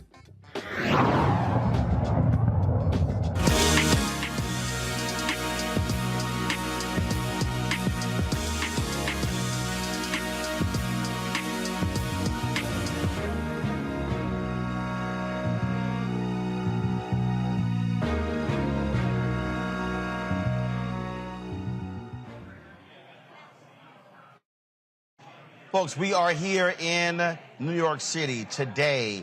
The Jackie Robinson Museum opened here. That there is a replica of Ebbets Field where Jackie Robinson played. It is an unbelievable museum that tells his entire life story, growing up in Cairo, Georgia, going to UCLA, becoming an All-American athlete, lettering in 4 sports. And baseball actually was the worst out of the 4 sports.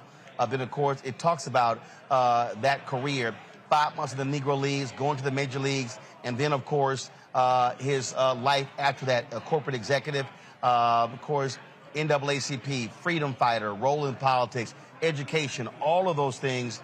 Boy, one hell of a life for a Jackie Robinson who passed away in 1972 at the age of 53. This museum is breathtaking in explaining all that he is about. There were a number of people, folks, who were here today, who were, of course, focused on celebrating his life, and that, of course, and let's start with one, Eric Holder, who was the former Attorney General. I had a chance to catch up with him, and here is Attorney General Holder. You at the house? See, every now and again I get to, go on my own. I got a limited pass here, so I'll be back. You got a few hall passes for the year? There we go. This is one of them. Jackie Robinson opening. This is a good hall pass. So why was it important for you to physically be here? To witness something that I think is long in the making, but is also long overdue.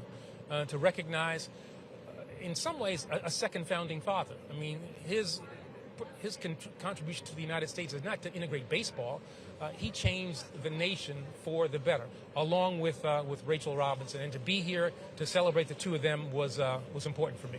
I said last couple of days that what Rachel Robinson has done since his death 50 years ago is very similar to what Coretta Scott King did, and that is really not allowing that legacy to die away. And that we can't talk about honoring these two individuals, these two great men, if you don't honor the two women who made sure that legacy was really cemented. Right. No, that's exactly right. What they have done is to keep the dream alive. And to make people understand in this day that their contributions that their husbands made in the past have to be honored, have to be followed, so that we have a better future. And you think about, Rachel Robinson, You know, the widow of Dr. King, the widow of Malcolm X. These are all widows of freedom fighters, and these are women who've kept, their memories alive. And they were freedom fighters too. Oh, absolutely, absolutely. You wouldn't have those men without those women. People remember. Well, Andrew Young, when I interviewed him, he said, oh, let's be real clear. He said, the women made us do what we did. He said, that wasn't all us. No, I mean, to be the first 1947, you couldn't be the only. It had to be with a partner, and he had the extraordinary Rachel Robinson at his side. What I love about this museum, it is not a baseball museum. I mean, it really walks you through the totality of who Jackie Robinson was. No, that's exactly right. He's way bigger than baseball. This museum is way bigger than baseball. And that's the context that I think people who come here will leave with. A great baseball player, a pioneer in baseball, but a pioneer and a great American, who changed the nation. When we think about history, I mean, look, position that you were in as first black attorney general, and then when we think about, that responsibility, there's serving the first black president. It's always difficult for the first, but the reality is you have to make sure that you're not the last. Mm-hmm. No, that's exactly right, and that's what I think is so important about Jackie. He certainly made possible the integration of the Dodgers in baseball, brought more black players to the Dodgers, but then talked about the need for greater black participation in baseball and then greater participation by African Americans in business and a whole range of other things, including electoral politics. I mean, this was a guy who focused on America and its issues, not simply in sports, but it's in its entirety. And what I appreciate is he did not hold his tongue for his book. He spoke it in real time to Richard Nixon, to Barry Goldwater, to his criticism of Roy Wilkins leading the NAACP. And so he was not someone who just sort of shied away, again, revealing these thoughts in the book. No. He was on the front lines with his perspectives. No, that's exactly right. He was never a person to hold his tongue, whether it was, refusing to go to a backup bus when he's in the Army, all the way, to his later years. And he is an example. If you're going to be the first, you can't lose your voice in the process, and he never did. Right. I think that's what jumps out. And what's still crazy to me is that this is a brother who, I'm trying to think, when Sidney Poitier and I talked, he said, I appreciate you because you have no backup. I was like, whoa, I said, that was strong.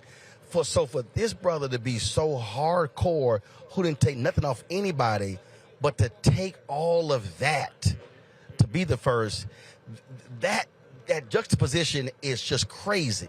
Oh, that's exactly right. I mean, you see him in that first year when he was told he couldn't respond, but then you see the real Jackie Robinson from year 2 and on, and the fiery person that he was and the fiery person that he remained throughout his life. He died too soon. Yep. And you think about all the contributions that he might have been able to make. Spike said point blank. He said, having to hold all of that in, he said, that contributes to breaking down your body. I think that's absolutely right. I think that especially that first year, that shortened his life. That'd be my guess. But you know what?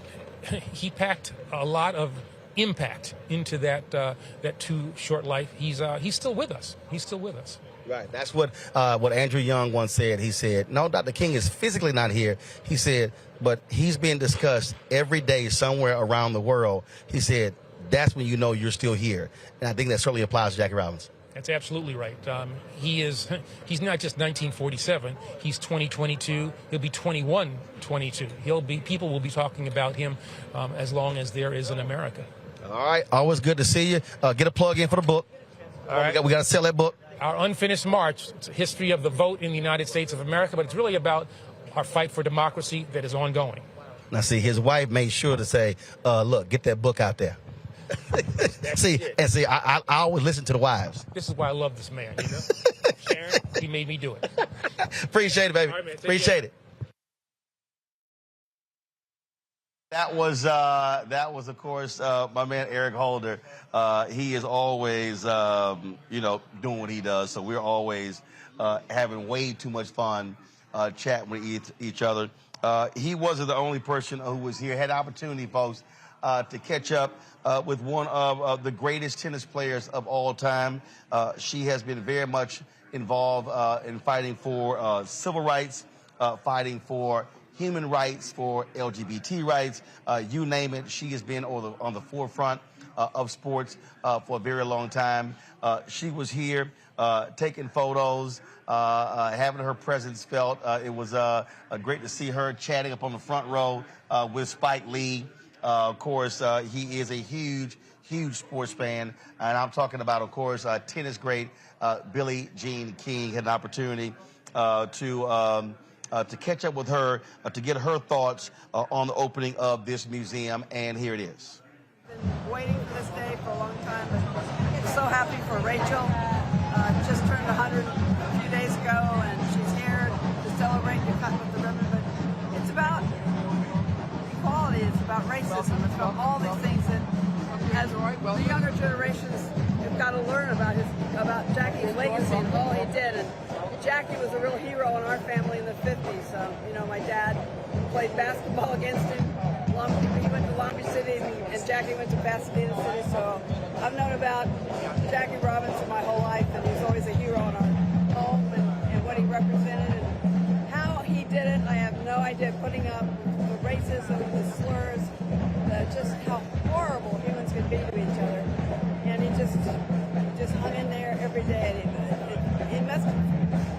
I just can't believe how he got through this, but he did, and he's such a great example and such a hero to all of us, everyone. And I know we're fighting racism, but I can tell you a lot of white people, including me, loved him, love what he stands for, and continue to appreciate the kids who are getting the scholarships.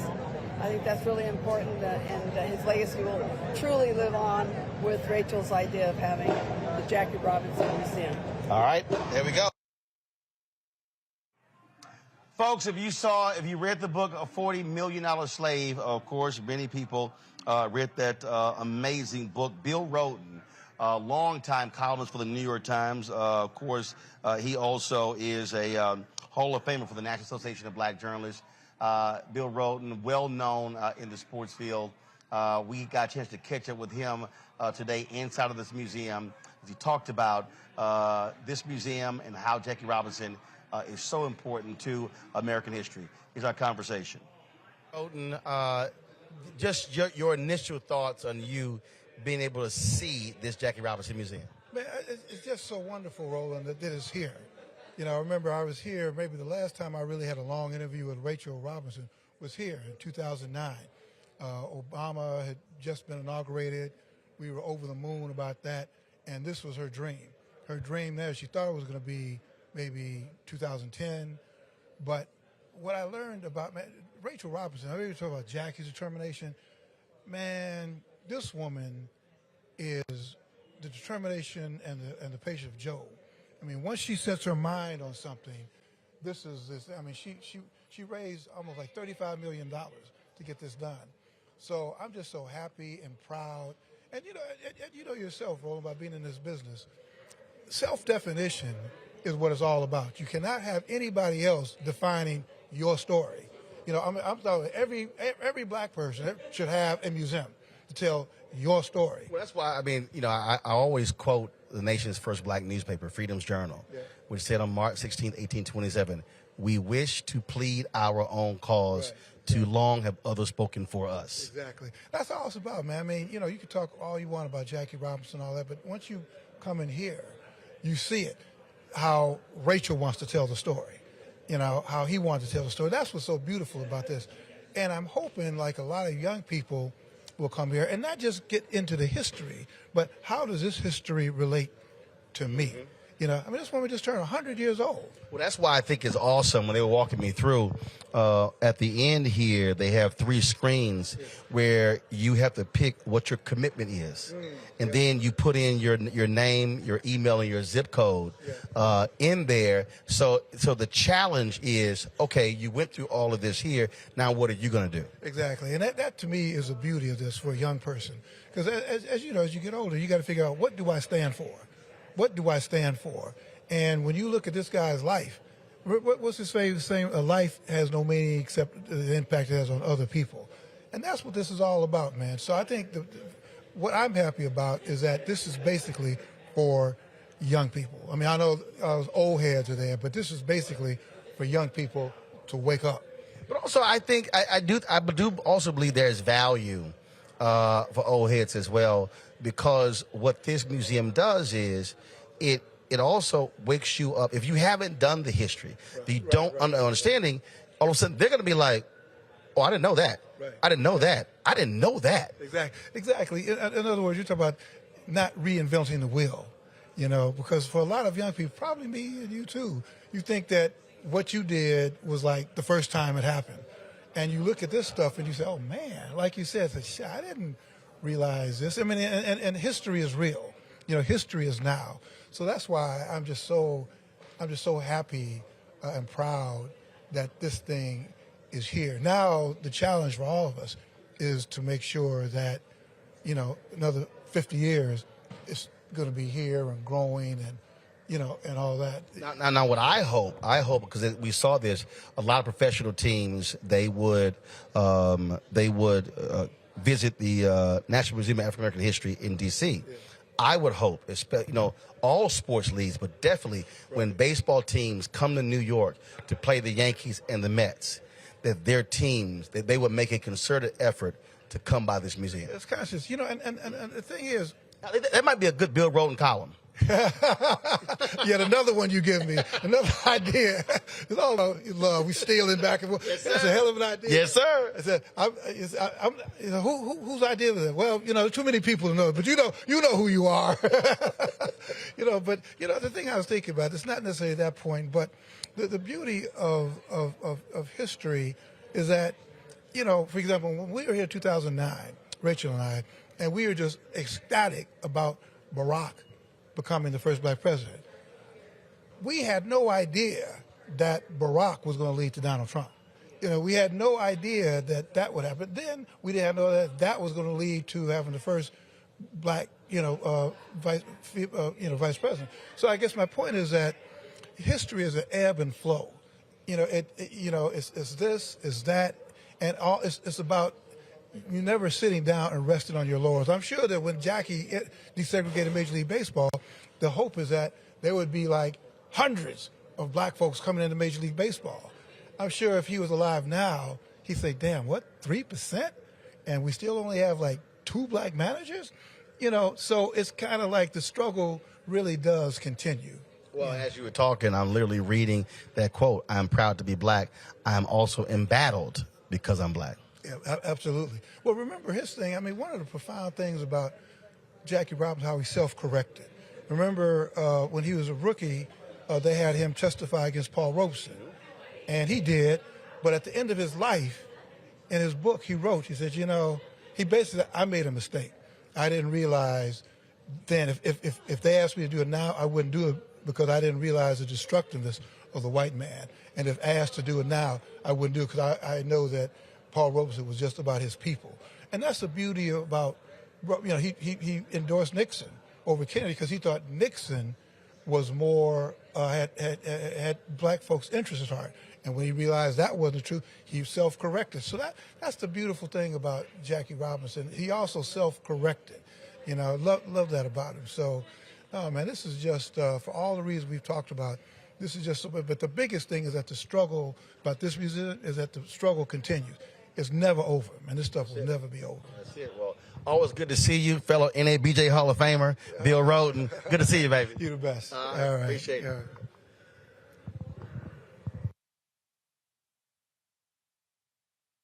We're joined now by Keith Shockley. He is founding member of Public Enemy. Keith, your thoughts about the Jackie Robinson Museum? This is incredible. I've been to a lot of museums, and this right here tells the whole story of not just sports, but of life. And, you know, Jackie... Just hold that microphone a little bit closer. There you go. Sorry, and I should know that. Yeah, you should know that. I should know that. And as, you know, Jackie Robinson's been a huge influence on me, Chuck, Flav, my brother Hank, Eric, and all of us, why we wrote the songs that we wrote. And being here, and the way this is put together, man, you know, it's kind of been a little bit better than the African Museum, and we're in the African Museum. So this is kind of great, and it's a great place to be in Manhattan. You know, I know some people might, well, it should have been in Brooklyn, and nope, right here, where everybody needs to come by and see this, even from tourist side and everything. And right here is a perfect space. First of all, we're not far at all from the financial district, World Trade Center. And so, I mean, you're right. I mean, if people to be able to come here, and it will serve as attraction. And as I said to Bill Rhoden, I really hope these professional sports teams make a pilgrimage to come here. They should make a program. And this should go into the metaverse, because this is where the younger kids in there can understand this in a whole nother level, because y'all got a piece in there with the stadium that's kind of metaverse-ish piece. It's dope. It's dope, and I've never seen that before, and I'm kind of really versed in, in technology. But this is a great situation, a great place. Right. I think it's right in the middle of everybody, where they can get to it real quickly. It's right over the bridge from the Brooklyn Bridge, Manhattan Bridge, and it's really dope. All right, then. Well, Keith, we certainly appreciate it, man. Thank you. Thanks for sharing your thoughts, Doc. Man, thank you. And pleasure meeting you. Yes, sir. I appreciate it. Thanks a bunch. All right. I'm going to get our panel who's here. Also, I'm seeing folks doing a tour right now. The UN ambassador, the United Nations. She's waving. Come on over. Come say hey. Don't be scared. Don't be scared. Linda Thomas Greenfield, she is getting a tour of here right now. I'm going to go back to my panel, Teresa, Toran, as well as Larry. For all three of you here, this is paying homage to Jackie Robinson. And again, as I've been saying, and we've been expressing, the beauty of this is not solely about baseball. And I think that one of the mistakes that we make is that we only limit our sports figures to just what they did on the sports field, but the ability for them to be able to showcase all of Jackie Robinson. Larry, I think that's what is so significant. Yeah, so you talked about not only in terms of its importance to baseball, but also corporate America. And also, we heard the last segment in terms of him, politics, in terms of, Jackie self-correcting throughout his lifetime. But he played a critical role in not only integrating baseball, but in terms, like you said, integrating corporate America, and also being a role model. We heard this in terms of being a role model for, you heard the mayors talk about this, role model not only for the black community, but particularly for black men. And, I think it's really important, Roland, you highlighted it's important for, Major League Baseball teams, not just Major League Baseball teams, but teams in general, when they come to New York City, that they should visit the museum, because it's really important. And, Jackie kind of epitomizes in terms of the intersection of like racism, sports, and also economics, and also obviously politics. So it's really important that athletes of today visit the museum, support it financially, and also the important to remember that there, all the sacrifices he made, his family made, but there's still a long way to go. Last segment you talked about, segment before last, you talked about $40 Million Slaves, and that's a really important book. And in terms of, like I said, athletes understanding what their civic and political responsibility is, and Jackie Robinson epitomized that. Also want to note that, for years I used to attend the Jackie Robinson Jazz Fest in Connecticut. I've heard the mayor talk about that previously. So in terms of the foundation and the work his widow's been doing, they have been for years making sure that students have scholarships, can attend college. But Jackie Robinson's legacy is so important. And you said it's beyond what he did in terms of integrating baseball. Good? Oh, I'm just sitting here live on the air. Just see that. Yeah, that's why I like waving to you. You can say a couple of words. Y'all, that's, of course, the ambassador to the United Nations, who lives behind me. I was chatting with her. I was trying to get her over here to say a few words about the museum, but she's getting her tour right now. Teresa, there's a block party tomorrow, Teresa, from 10 a.m. to 3 p.m. A number of schools are going to be coming through here, young people coming through here. Della Britton said that they plan on having a lot of seminars, workshops, things along those lines here, because they really want the next generation to understand that Jackie Robinson was more than just number 42.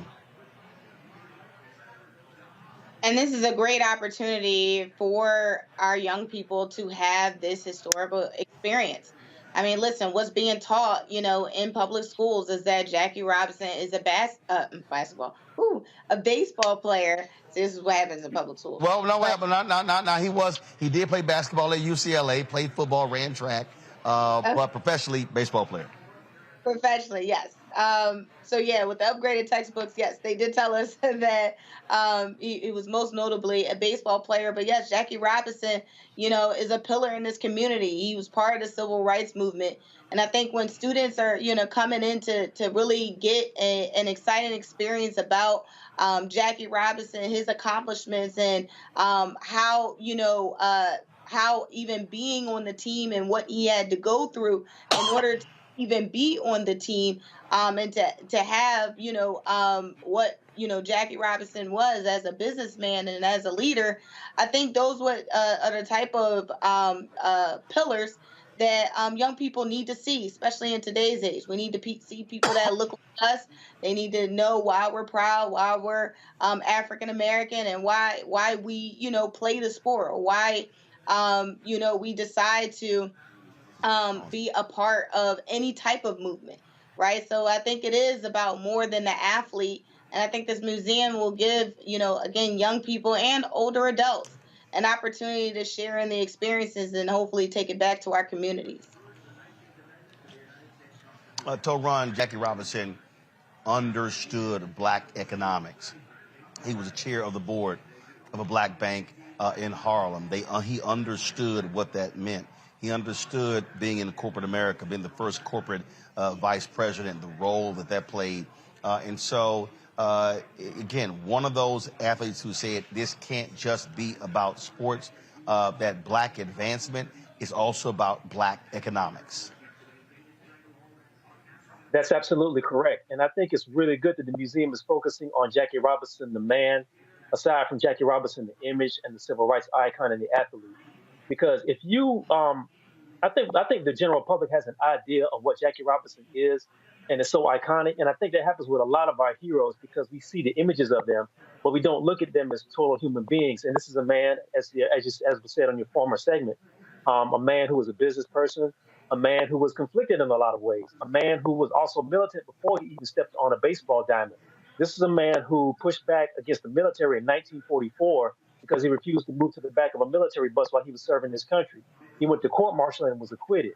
And if you think about the chance he took, even going that far to stand up for himself in 1944 when there was nobody else around him to defend that takes a lot of courage. And if you talk about business, I think that's something that we are starting to talk about again as a culture, because if you look at the state of black people before 1964, even though we were dealing with segregation and Jim Crow, there was a very strong economic mindset, and there was a very strong survival streak that was tied through economics and business. And I think for him to move out of being an athlete, to move into business, was a reflection of that, because if you grew up in the neighborhoods at that time, there were always people who had their own businesses, from newspapers to clothing to everything to music that we all controlled, and that was all black, and that was all black owned. So being a factor on the field, being a factor in serving your country, and being a factor for your community and business is very important. And it was beautiful that this museum shows all those aspects of that.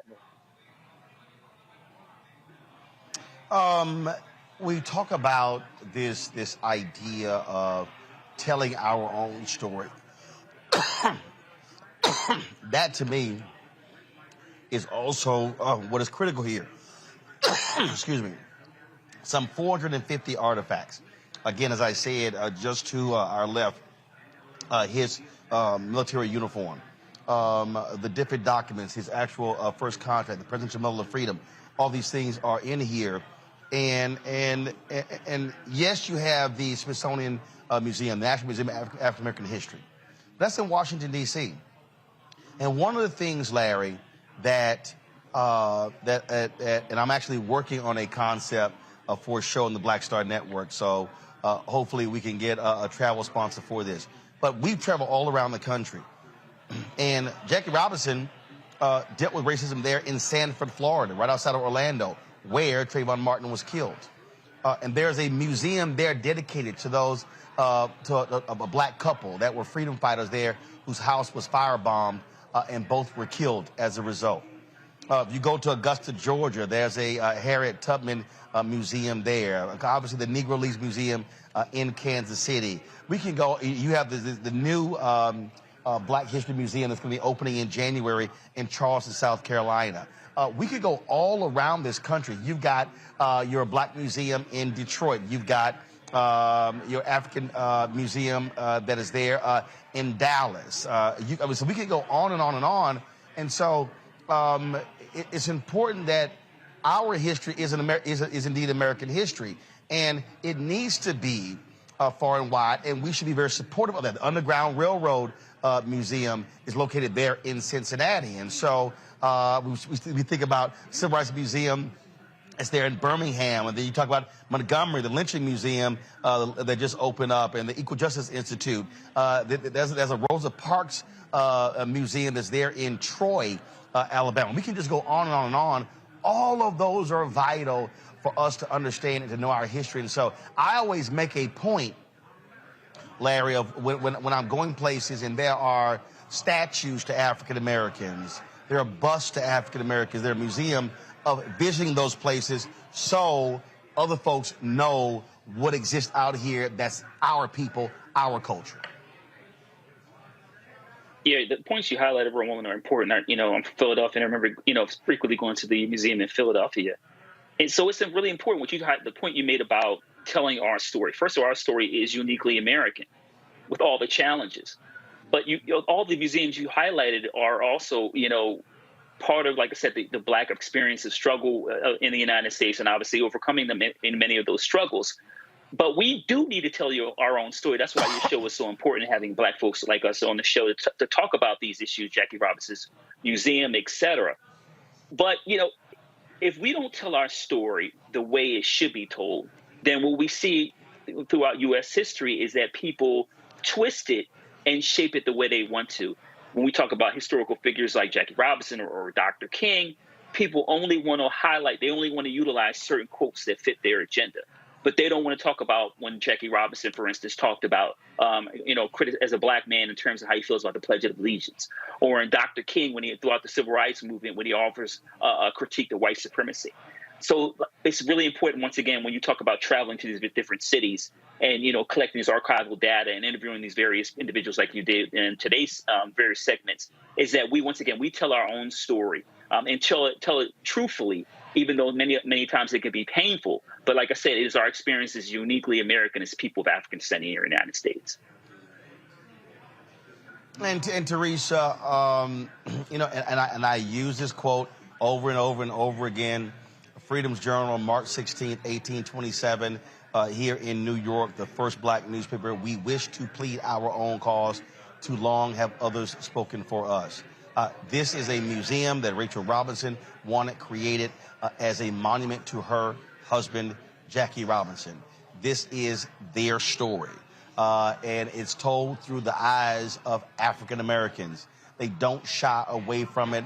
And Jackie Robinson, and this is critically important with this museum, cannot and should not be treated as some bobblehead figure. The same way we sort of think about Dr. King today, how people want to strip him of his radicalness. The reality is you see the radicalness of Jackie Robinson. I mean, I'm looking right here, and they have the year 1966, and then they have information on here. Officer Candidate School, Robinson and Paul Robeson, 761st Tank Battalion, voting rights, disillusioned the Independent.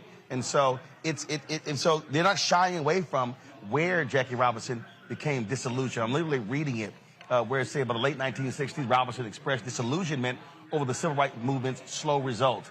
Segregation remained, as did discrimination in hiring, income, housing, and health care. Black soldiers returning from Vietnam, including his son, Jack Jr., were traumatized from combat, shunned by Americans who largely disapprove of the war and deprived of adequate resources to facilitate a return to everyday life. These combined circumstances contributed to a sense of hopelessness. However, Robinson's interactions with young people offered him optimism for the future. They are not trying to sugarcoat this thing. And they shouldn't. The basis of Black and brown stories is our history. It's unfortunate that we had to go through so much in order to get to the independence and the celebrity, that most were able to attain. But there are so many other leaders that are just unknown in African American history, and part of it is because we don't have people telling our stories. So again, this is another great opportunity. This is another moment in history where we are now not only, seeing it in print, but we are visually getting the opportunity to know who is Jackie Robinson, who is number 42, and his legacy does live on. So again, there's no reason why there's only one Jackie Robinson museum only in one city. There shouldn't be a reason why there is only one Rosa Parks museum in one city. But the basis of this, is part of American history where, we have to figure out the ways to communicate. And sometimes it is step by step and piece by piece. But I think ultimately, by having these museums, we are opening the dialogues. We are opening the opportunity for conversations to provide solutions of progress and opportunities for next generations to do better. Jackie Robinson, first of all, folks, if people don't realize, was a founding member of 100 Black Men. Earlier today, Hosani Pratt, she is with the National Urban League. I got a chance to catch up with her, and she shared her thoughts with us about this museum. And so before I go to Torun, I do want to just share with you what she had to say. Test 1, 2. We good? All right, for the purpose of the editor, just give me a correct spelling of first name, last name, title. Hi, Hassani Pratt, Hasoni, last name Pratts, Senior Advisor to Mark Morial, National Urban League, and a Brooklyn resident. Oh, so as a Brooklyn resident, you must have a particular feeling about the opening of this museum? Absolutely. Well, I have a particular feeling about Jackie Robinson and all that Jackie Robinson did. And if you think about Jackie Robinson being at UCLA, lettering in 4 different sports, and all the barriers and all the barricades that were put in front of him, and he chose to just persevere and continue to go forward. And his efforts in the civil rights movement are very clear in this museum. What his wife, Mrs. Rachel Robinson, has done today is an incredible testament to the perseverance, to the dedication and the commitment to equal rights and justice for Black people and Black people across the diaspora. What Jackie Robinson did and what he continued to do throughout his entire life was about unselfish leadership to the equity of our people, and to make sure that my children now have the opportunity to be able to go to walk in any place, any hotel, any school, and have all kinds of rights and opportunities. And I am absolutely grateful today for this museum here. And I just asked the youth program director if she could work with me to bring the students from Megaverse Preparatory College High School to come here to see their history, to understand where they come from and how significant it is that we continue to let this, not only the dream of Jackie Robinson, Martin Luther King, Malcolm X, all that came before them, that this is for them and for them to continue on that legacy. So today I stand here as a proud, I think, part of his legacy as someone who went to an HBCU, went to an Ivy League school.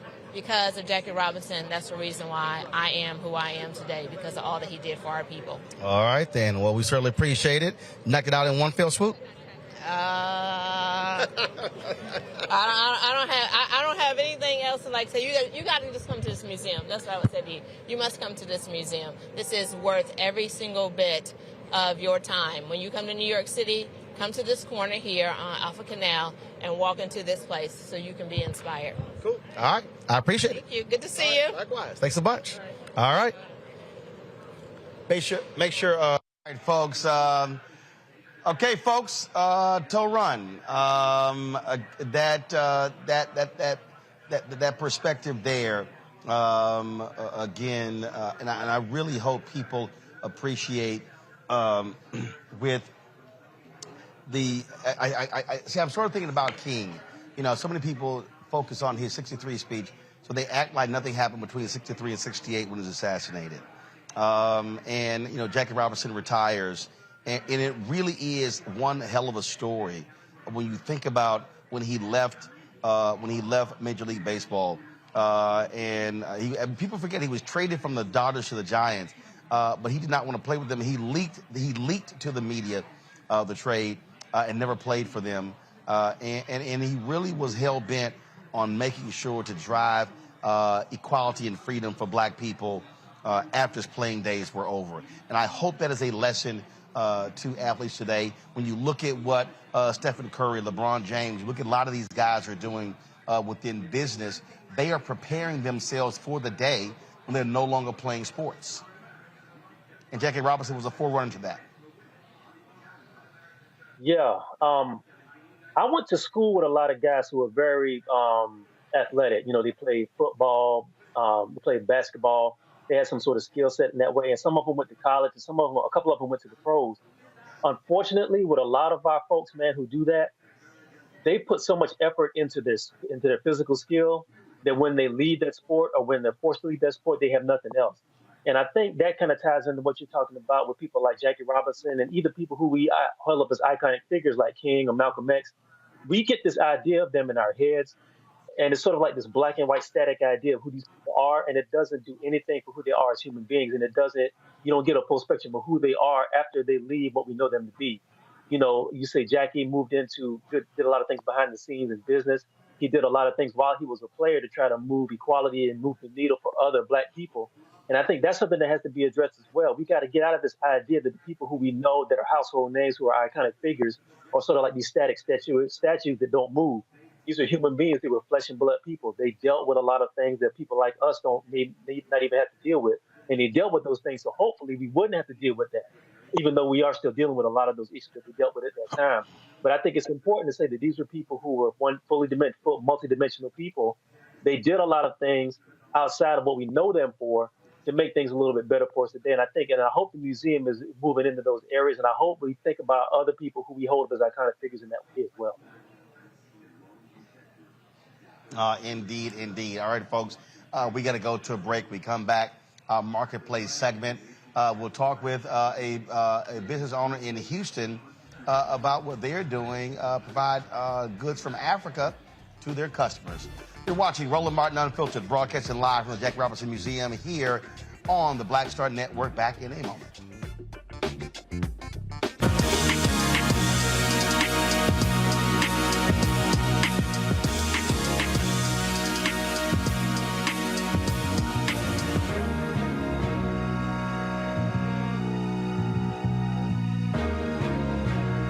Dr. Jackie Hood Martin, and I have a question for you. Ever feel as if your life is teetering and the weight and pressure of the world is consistently on your shoulders? Well, let me tell you, living a balanced life isn't easy. Join me each Tuesday on Black Star Network for A Balanced Life with Dr. Jackie. We'll laugh together, cry together, pull ourselves together, and cheer each other on. So join me for new shows each Tuesday on Black Star Network, A Balanced Life with Dr. Jackie.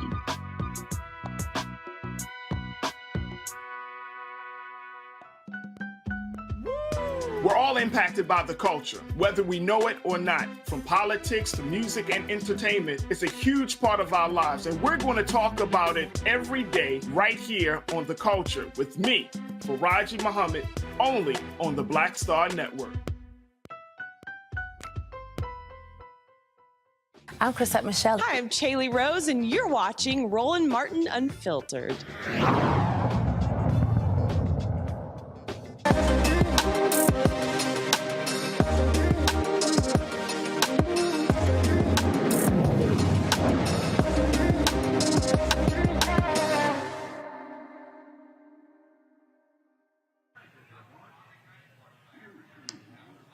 A Houston-based business has found a way to provide goods and services from the African diaspora for folks to be able to shop, while also helping individuals, young African-American men, study abroad. Africa on My Back sells handmade pieces by artisans in Ghana, West Africa. Kente print backpacks, wallets, earrings, face masks, and various other accessories and bags. Joining me now to explain this and these accessories help fund the program Brilliant Black Boys is the founder and CEO of Africa on My Back, Shanette Prince. Shanette, glad to have you on Roland Martin Unfiltered. So where does this idea start from? Thank you for having me, Roland. So I traveled to Ghana in 2016 for the first time. I was on the continent, and I was blown away by the culture, the food, the people, the textiles, and everything that the artisans were making. So fast forward 6 months later, I took my then 14-year-old son to Ghana because I wanted him to have the same experience that I did, and I saw him come alive. I saw him be free. I saw him indulging in foods that he'd never seen or tasted. I saw him trying to learn the language, Twi. Like, I saw him come alive. I saw a free Black boy. And at the time, I was working at a charter school, and I knew that people love backpacks, right? We have back-to-school drives all the time in this country. And so I knew that I would love to see boys and girls of African descent walk around with something from the continent, something authentic, not something that was made somewhere else, but something that was actually made on the continent. And that's when we birthed Africa on My Back. And so the name is twofold, right? It's Africa on My Back because you're actually wearing a product from the continent, but you are also, when you wear it, the pride that you have, you're always thinking about the continent because you know that somebody that looks like me made this backpack. And I know that I'm helping them with their economic goals, as well as providing services and opportunities for these brilliant Black boys to go study abroad. Wow, that is pretty cool. And so you started, so you went to Ghana in 2016, and you started the business when? In 2017. So in 2017, and so last 5 years. And so how has the business grown? How many products did you start with, and then how many you have now? Oh yeah, so we started with the backpack. It was just the goal was to have the backpacks on the students here in Houston and across the country eventually. And we've gone from backpacks to messenger bags, from messenger bags to earrings, face masks during the pandemic. In 2020, we took our first group of students to Ghana. And when we came back is when, the pandemic hit, the world shut down, and we immediately went into selling African print face masks that were made in Ghana. We have duffel bags. We have fans. We just started a dainty collection. So we have fans and wristlets for the woman who, wants to go out but doesn't want to carry one of those name brands. They want to carry Africa on My Back, which is the new name brand. So we have yoga mat bags for our wellness, people who are in wellness. You can put your yoga mat bag in there. We have every product that is functional that a student or a professional would need to get from point A to point B. We have those. We have travel bags, duffel bags, and 3 different sizes, carry-ons, as well as bags that you can put in the under the plane. Let's have some questions from my panelists. Let's start with you, Teresa. Hi, well, congratulations. I think this is a very important product to have. So if I wanted to purchase, where can I buy, and are you on social media? Yes, we are on all platforms on social media as Africa on My Back. You can purchase on our website, www.africaonmyback.com. It has all of our information, all the products. I think you're seeing it right now, but all of our products are on there. Our story is on there, news clippings, everything that you want to know about Africa on My Back, you can find on that website. All right, then. Toron, you're next. Hello. First, I want to say your merchandise looks amazing. Your website looks great. So, and thank you for creating this line. My question for you is, what kind of response have you seen from the young Black boys that you've taken to Africa, and how have they reacted to the merchandise, and how have they has it filtered out into the community? Oh, so we we rented out a movie theater when Black Panther came out, and that's when we really launched with the boys. We had 250 boys in the theater, and they came to see Black Panther, of course. And it was an opportunity for me to tell my story. My son was there, and he shared, his experience in Ghana. And we also gave out our Africa on My Back t-shirts as well as some backpacks and other things. And I was so surprised from the adults that were there that were sending in pictures like months after the event. The boys were wearing their shirts. They had their backpacks on at school. So they were proud, which is what I wanted them to be. Like, that's the response we want. They were proud to wear their backpacks. They were proud to wear their t-shirts. They were proud to have something that represented them in their schools. And so the response has been amazing amongst the boys. Amongst the boys who we've actually taken to Ghana, one has graduated from high school. We have another one who's a senior this year in high school, and one who's a junior, and one going into 9th grade. So, you know, I'm really excited about what their future will hold, because they have stepped foot on the African continent. They went to the slave dungeons. They learned the history about how the transatlantic slave trade happened. And so I'm really excited for their futures, because that's an experience that they won't ever forget. That's something that they'll hold on to. They can always look back on that. I've been to Ghana. You know, I've been to Africa when they are with their peers, or, you know, when they go off to college and they're in conversations and people start talking about where they vacation and passports and all those things. They can actually participate in the conversation and say that I too have been there. You know, I too have traveled abroad. You know, these are some of the things that I've seen, as well as the pictures and the videos that they took there. Torun? So yes.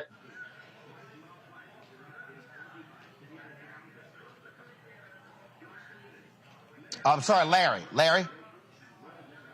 Yeah. So first of all, this is a great initiative. As a father of a black male, I thank you.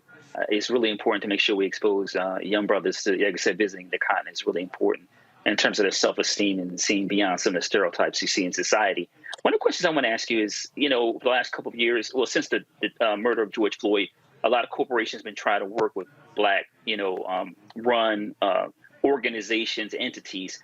So my question is, how do have you navigated, maybe working with some corporate, or some other organizations, at the same time maintaining the authenticity that you began with and continue with? Yeah, that's a really good question, because it can be challenging, right? You want to make sure that you get the funding so that the business continues to operate, and that you have money to then, take the boys to where to the study abroad opportunities. But you also, like you mentioned, want to keep the authenticity. You brought up George Floyd. So we are in Houston, Texas. My son graduated from the high school that George Floyd attended, right? I stayed probably 3 minutes away from where. No. Hold up, no. Look, you can't just say the high school, baby. You got the name. Jack Yates High School. Jack Yates High School. High school, yes. Come on now, you talking to a graduate of Jack Yates. You better ask somebody. Go on. Okay, now you can continue. So my son, so you see that pride that Roland talked about? My son has that pride, right? I graduated from Texas Southern University and got my master's from Florida A&M University. So authenticity runs in that's who I am. So there's never been a time where I question that, because I have two black sons who are growing up at a time where they can't ever get away from being black males, right? That's who they are. So I have to stay true to my mission, because I have to make sure that at the end of the day, my sons and everybody else's sons that look like them have an opportunity to be a global citizen. So authenticity, that's not something that I worry about. And I have worked in the nonprofit sector for so long, and really became disillusioned with that, because sometimes missions do change when you take money from other people. Right. And so that was the reason that Africa on My Back really started. Was the backpack is the vehicle to get the boys to Ghana. Right. I know, having worked in the nonprofit arena, you have to have a funding source. So the backpacks and the products are the funding source to make sure that we can get the boys to where they need to be. I tell people all the time, we can change products, but the mission of getting brilliant black boys to Ghana or to Utah or New Mexico or California, places that they need to go and see what it's like outside of their neighborhoods, is very important to me. From my son going to being accepted to Duke University in the 9th grade to go and explore. I want our boys, all of them, to have the opportunity to explore, to dream big. And you can't get that staying in the neighborhood sometimes. You know, you can't get that. So these are opportunities that I want to make sure, as I've done it for my sons, right? It's personal. I've done it for my sons. I want to make sure that their friends and their friends' friends and your son has the same opportunity. So authenticity, we are who we are. We Black. You know, my great-grandmother lived to be 113. My grandmother is 102 now. I know who I am, and so the mission won't ever change. All right, then. Well, look, we certainly appreciate it. Good luck. If people want to get more information, where they go to check out what you have for sale? Yes, they can go to www.africaonmyback.com, www.africaonmyback.com. We are across all social media platforms, Instagram, Facebook, Pinterest, Twitter, at Africa on My Back. All right, then. Shanette Prince, we certainly appreciate it. Thank you so very much for joining us on today's show. Thank you. All right, YouTube, while y'all tripping, we should have 1,000 likes at 700. This makes no sense whatsoever. So between now and me signing off, y'all better hit that damn like button. Let me thank Teresa, Torun, and Larry for being on today's show. I certainly appreciate you joining us with your thoughts and perspectives. Folks, that is it from us. We're now headed over to the tent. We should have the live stream up because they have the gala going on. The entertainment is happening right across the street. And I think we have a second stream that's going up right now. Yes, we do. So that live stream is maybe it's not happening just yet. Maybe it hasn't started, but I do see. Well, that's it right there. So the grand opening party. We will be broadcasting right here on the Black Star Network. Dougie Fresh, Slick Rick are going to be performing. Y'all can check that out. See, this is why y'all got to support this.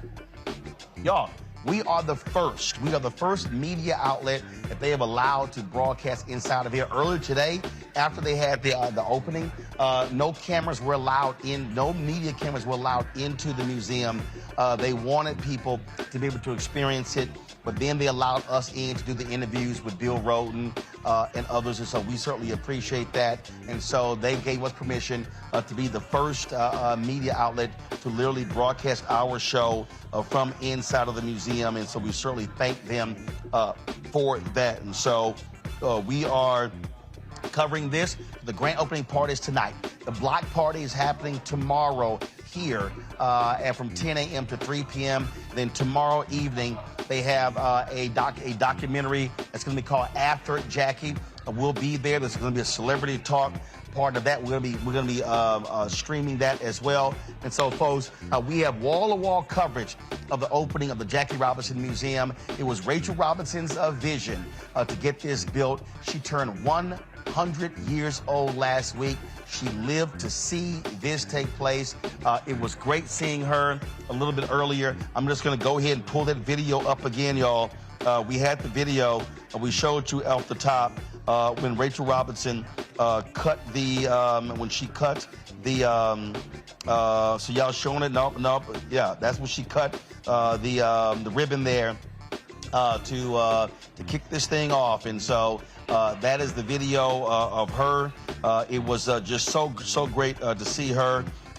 We were, of course, I took some photos of her in her wheelchair.